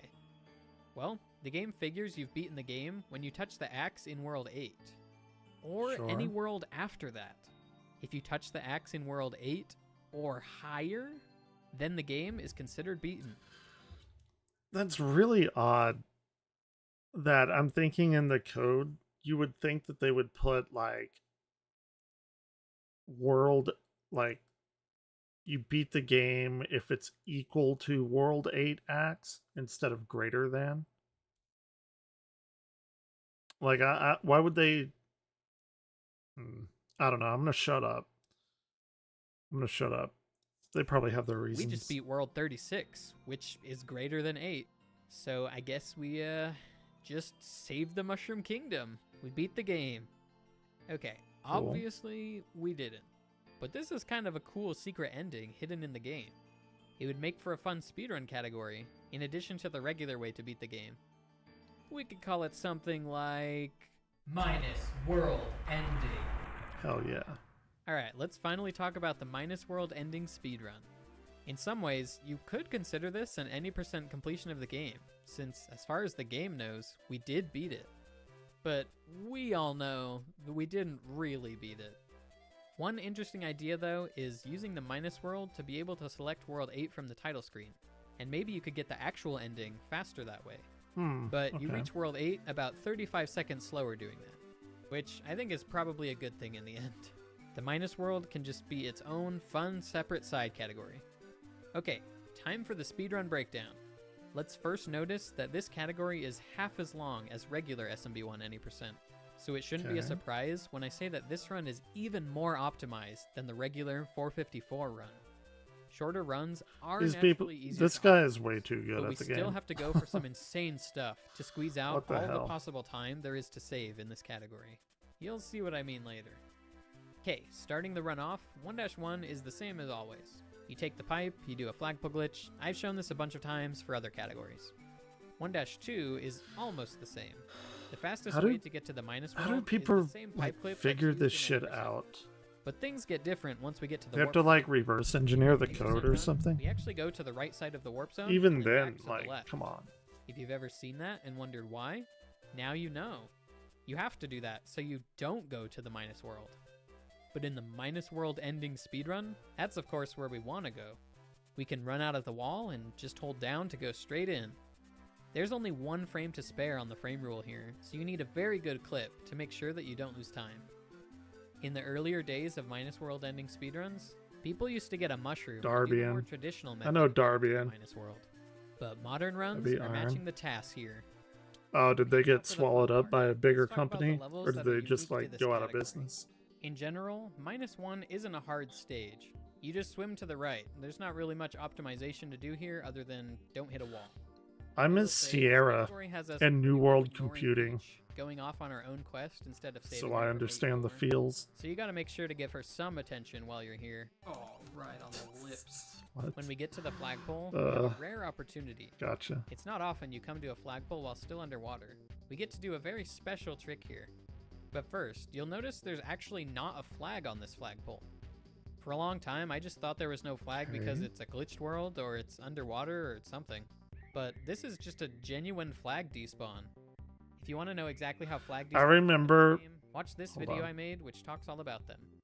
Part of that video explains how the flag I remember my mind was blown many, many, many years ago when somebody pointed out that the clouds are just the bushes recolored, reskinned, or whatever, like to be green. Blew my goddamn mind. flag will despawn if you have 5 sprites loaded when you get to the end of the level. But I only see 1 sprite here at the end of this level, the Koopa. Why is the flag despawning? This flag actually despawns because Peach stays in memory even after she goes off screen. And so does the other Peach. And Bowser is made up of 2 parts. After watching, blah, blah, blah, somebody came in with that exact same message. It's troll or something. Somebody yesterday came in with that exact same message. Different person. I can only imagine it's some sort of weird trolling attempt.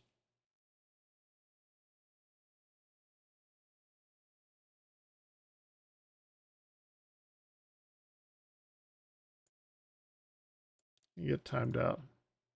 Have fun. I don't Both stay in memory. I don't know what So the those fuck. 4 sprite slots plus Whatever. this Koopa adds up to 5.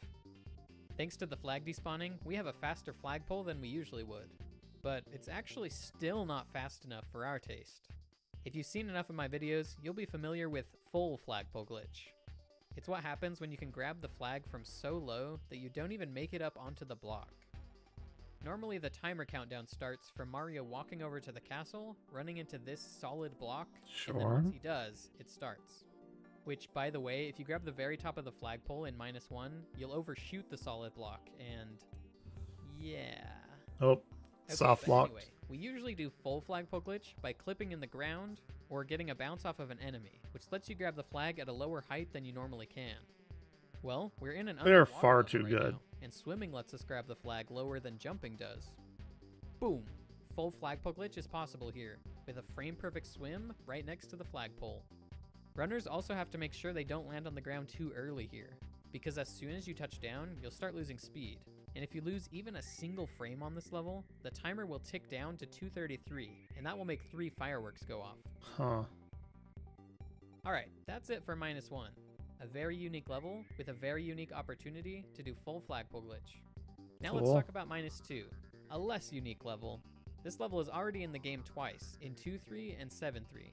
The difference between them is 7.3 does have a few extra Koopa enemies and more jumping Cheep Cheeps, and that's the version of the level we have here in -2. It's actually a really good thing that we have more jumping Cheep Cheeps. See, there's another unique opportunity for a trick on this stage. Bounce but off of it's them. incredibly hard. This is a trick that hasn't been implemented at all into the warpless category of the game, even though that category is very optimized in its own right. But that category is 19 minutes long Oh my with 32 gosh. levels. This category is 2.5 minutes long with only 5 levels, so we can afford to go all out. And in -2, that means What doing the hell? another full flagpole glitch. What the fuck? If you watch the warpless pass of this game, you'll see this type of trick on half the flagpoles in the run. There are actually a lot of opportunities for it, but most of them are so hard. We've been able to do them with bullet bills for years, but any of this type where you Yeah, clip into we- the ground, those were not It happening. was we That is, speedrunners. until 2019. Around that time, the leaderboard for this category was kind of stagnating, you could say. Huh. We needed some new innovations. That's when a player named Merrick decided to push the boundaries of what was humanly possible. He wanted to know if this floor clip, which the TAS does, could be executed by a human. So he set out looking for a setup, a consistent way to make it happen. For it to work, you need a Cheep Cheep to be in the perfect spot, and Mario to be in the perfect spot. The first of these is easily solved. They have by just the title screen. completely You can broken the calculate game, you get and I by love it. waiting different amounts of time on the title screen before starting the run. Merrick found the right amount of time to delay before booting the game up, and that part of the puzzle was solved. But that was the easy part. But Even you have with to the time Cheep booting the Cheep, game you up? still need to slow down a bit to wait for the What? Cheep to get into the right spot. How do you slow down a consistent amount and get perfect positioning? The solution was to have Mario stop running and instead walk for a specific amount of time. But it all has to be perfect. The inputs are going to be really precise here. For the setup, Okay. you had to jump on this exact frame, jump for exactly 6 frames, walk for a little while after you land on the ground, and then push B to start running again on this exact frame. Now everything is in position for the clip. And here's where the hard part nah. starts. There are a few different sets of inputs to do this clip, but basically any What? approach will require you at one point to switch from holding right to holding left in just one frame. That is really hard to do, especially when it's just one piece. Yeah, you gotta do like a claw All grip. have to line up here. Merrick wanted to pull it off though, so he went to work practicing it. It was another big game people managed used to get the claw clip from a grips safe on. state. I forgot what it Then he is. managed to get it playing all the way from the start of the level. And at one point, he even managed to get it in a full game run. Unfortunately, in the run where he got the clip, he missed the full flagpole glitch. See, even Shit. after you get in the ground, you're not out of the woods. The jump to the flagpole is precise too. When you get near the flagpole, you need to let go of B to slow down to walking speed, so you can do a smaller jump than you would at running speed. Then, you need to do a frame-perfect one-frame jump. As God. in, you only have a one-frame window to press jump, and you need to only press jump for one frame. You basically have to flick the button to get the tiniest jump possible, and that jump has to be timed perfectly. It's As you can stupid. imagine, this all makes for a very hard trick, even by this game's standards. A little later down the road, a runner named Kriller came along and was helping improve setups for a lot of tricks in this game. He Okay. managed to find a new setup for this trick that didn't have the awkward, exactly 6-frame jump in it. But it still wasn't easy, and there's no way to get around the It's hardest impressive. where you have to switch from right to left in one frame. These developments for this trick all went down a few years ago, and to this day, only 2 people have successfully utilized this trick in a run. Miniland with a 231.4, and Nifsky with a 230.2. This is the most optimized category in Super Mario Bros., and he still has first place by over a second. It Damn. must be a pretty amazing speedrun. That is like an Talk about ocean what of makes time in Nifsky's run speedrunning. The world record run. It's not the The answer keyboard. has something to do Wait, what did he with say? -3. Wait, what did he say? It's not the keyboard. Please, YouTube comments, stop saying it's cheating or gives an advantage without knowing anything about what you're talking about. It's okay if you prefer the original hardware, but this is allowed on the leaderboard and have been watching the video. We're clearly huge nerds and can determine if it's fair. Also, Nifsky is the best player on controller. The world record run. The answer has something to do with -3. -3 has a really interesting history and influence on the speedrun. Depending on when you look in history, this was either a hard level, a completely trivial level, or once again, a very hard level. Oh, This stage, as I mentioned earlier, is a copy of 4-4, but underground. Where things get interesting though, that's is like over really cool. 4-4 I don't know is why I supposed like to be that a so maze. much. If you don't take the right path, you get stuck in a loop until you find the correct way out. You have to go on the bottom path, and when you do, you can see this on the paths above. A walled off area which you could never normally access because of the looping maze mechanic. Mm. Well, in the -3 version of this level, there aren't any of these loops in place. You can take whatever path you Oh want. shit. That Okay. means you can end up here if you take the top paths. Now, what this should mean is that we have to go the bottom path. What it actually means, though, is that we have a choice to go the top path and still make progress through the level. If we can get through this wall, it would be faster than spending Yeah. time to go down to the bottom path. A while back, I mentioned that in the early days of this category, people would get the mushroom to get to the minus world. Now, if you have the mushroom and you make it here as Big Mario, you can do the same type of crouch jump clip you used to get to the minus world to get up here in -3. Sure. Then you can run over the top of the maze and beat the stage faster. This was a big trick in the run back then.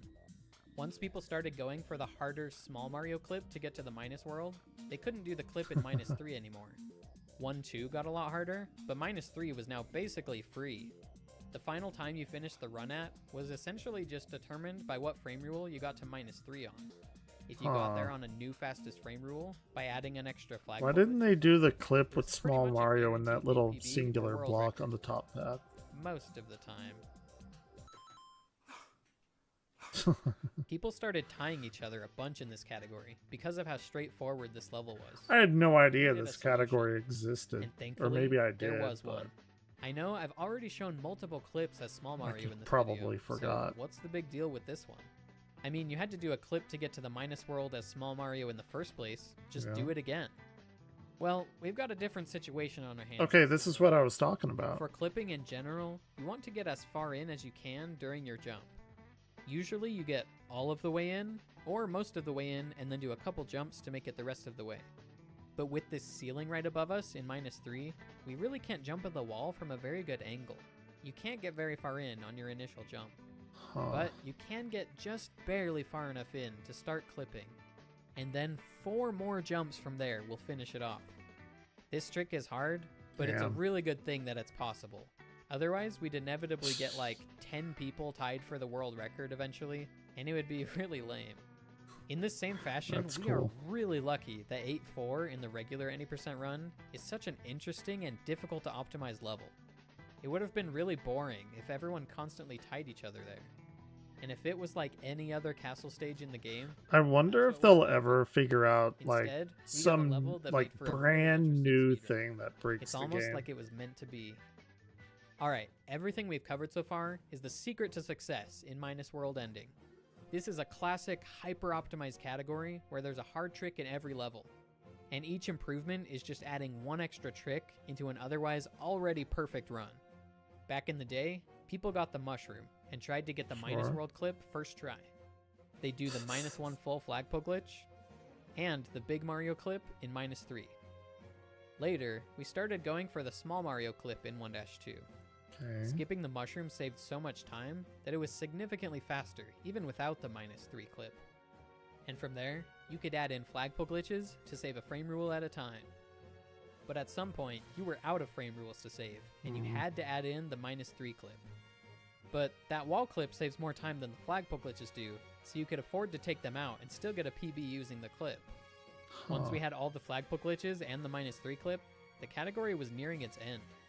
That is, until people like Merrick, Nifsky, and Miniland came along and started doing the -2 floor clip for a Cool. full flagpole glitch. That trick saved so much time that Miniland skipped 1-1 flagpole glitch and the clip in -3, and it's still good for second place. But first place, that's the Yep. crazy one. The one and only 230 on the leaderboard. Perfect This run by run. Nifsky does flagpole glitch in 1-1, fast Small Mario clip in 1-2, fast full flagpole glitch in -1, perfect floor clip and full flagpole glitch in -2, and the clip in -3. And even that wasn't good enough for Nifsky. Why? His first What run more without could you the do? fix did the final clip just a little bit slow. He was so close Sure. to 230.3, Gotcha. so he kept going. That same day, he got to -3 again and had a really nice clip this time. That got him to 230.3, which was really satisfying. Oh my gosh. But again, now it's so close to 230.2. So a year later, he came back, this time Like- doing a fast acceleration trick at the start of -3. Okay. He nailed that, plus had the best clip in any Minus World Ending run. And that lands the world record today at 230.219. Damn. Again, it's so close to 230.1. Damn. But don't worry, it doesn't go lower than 230.1. Nifsky's record is 7 frames from perfection. 230.103 That would bother me. will be the best time that someone can ever get. For that, you need a crazy double fast acceleration at the start, and you need a different approach to the clip, which is harder and saves 2 frames. You need more complex inputs while clipping into the wall. You need to jump frame perfectly. I think on the every frame jump. perfect left And and then right you need to hit hold right at the perfect moment would once be inside. the hardest thing. Squeezing every Maybe frame not, out of this though. level will not be easy. Nifsky's confident that a 230.1 will happen, but a perfect There's your 230.1? SpongeBob reference. Well, we're not really sure at this point. Maybe someday. After all, for a game as solved as Super Mario Bros., this game still continues to be full of surprises. Thanks for watching. Cool. I Subscribe like if you that. That enjoyed. was interesting. Oop, shit. I didn't mean to do that. I have no money. Okay. I'm going to stop it here. It is noon for me, so I'm going to go get some lunch, and I will be back later. Don't know with what, but I will be back. So, if you're here, thanks for watching. I'll be back later on today.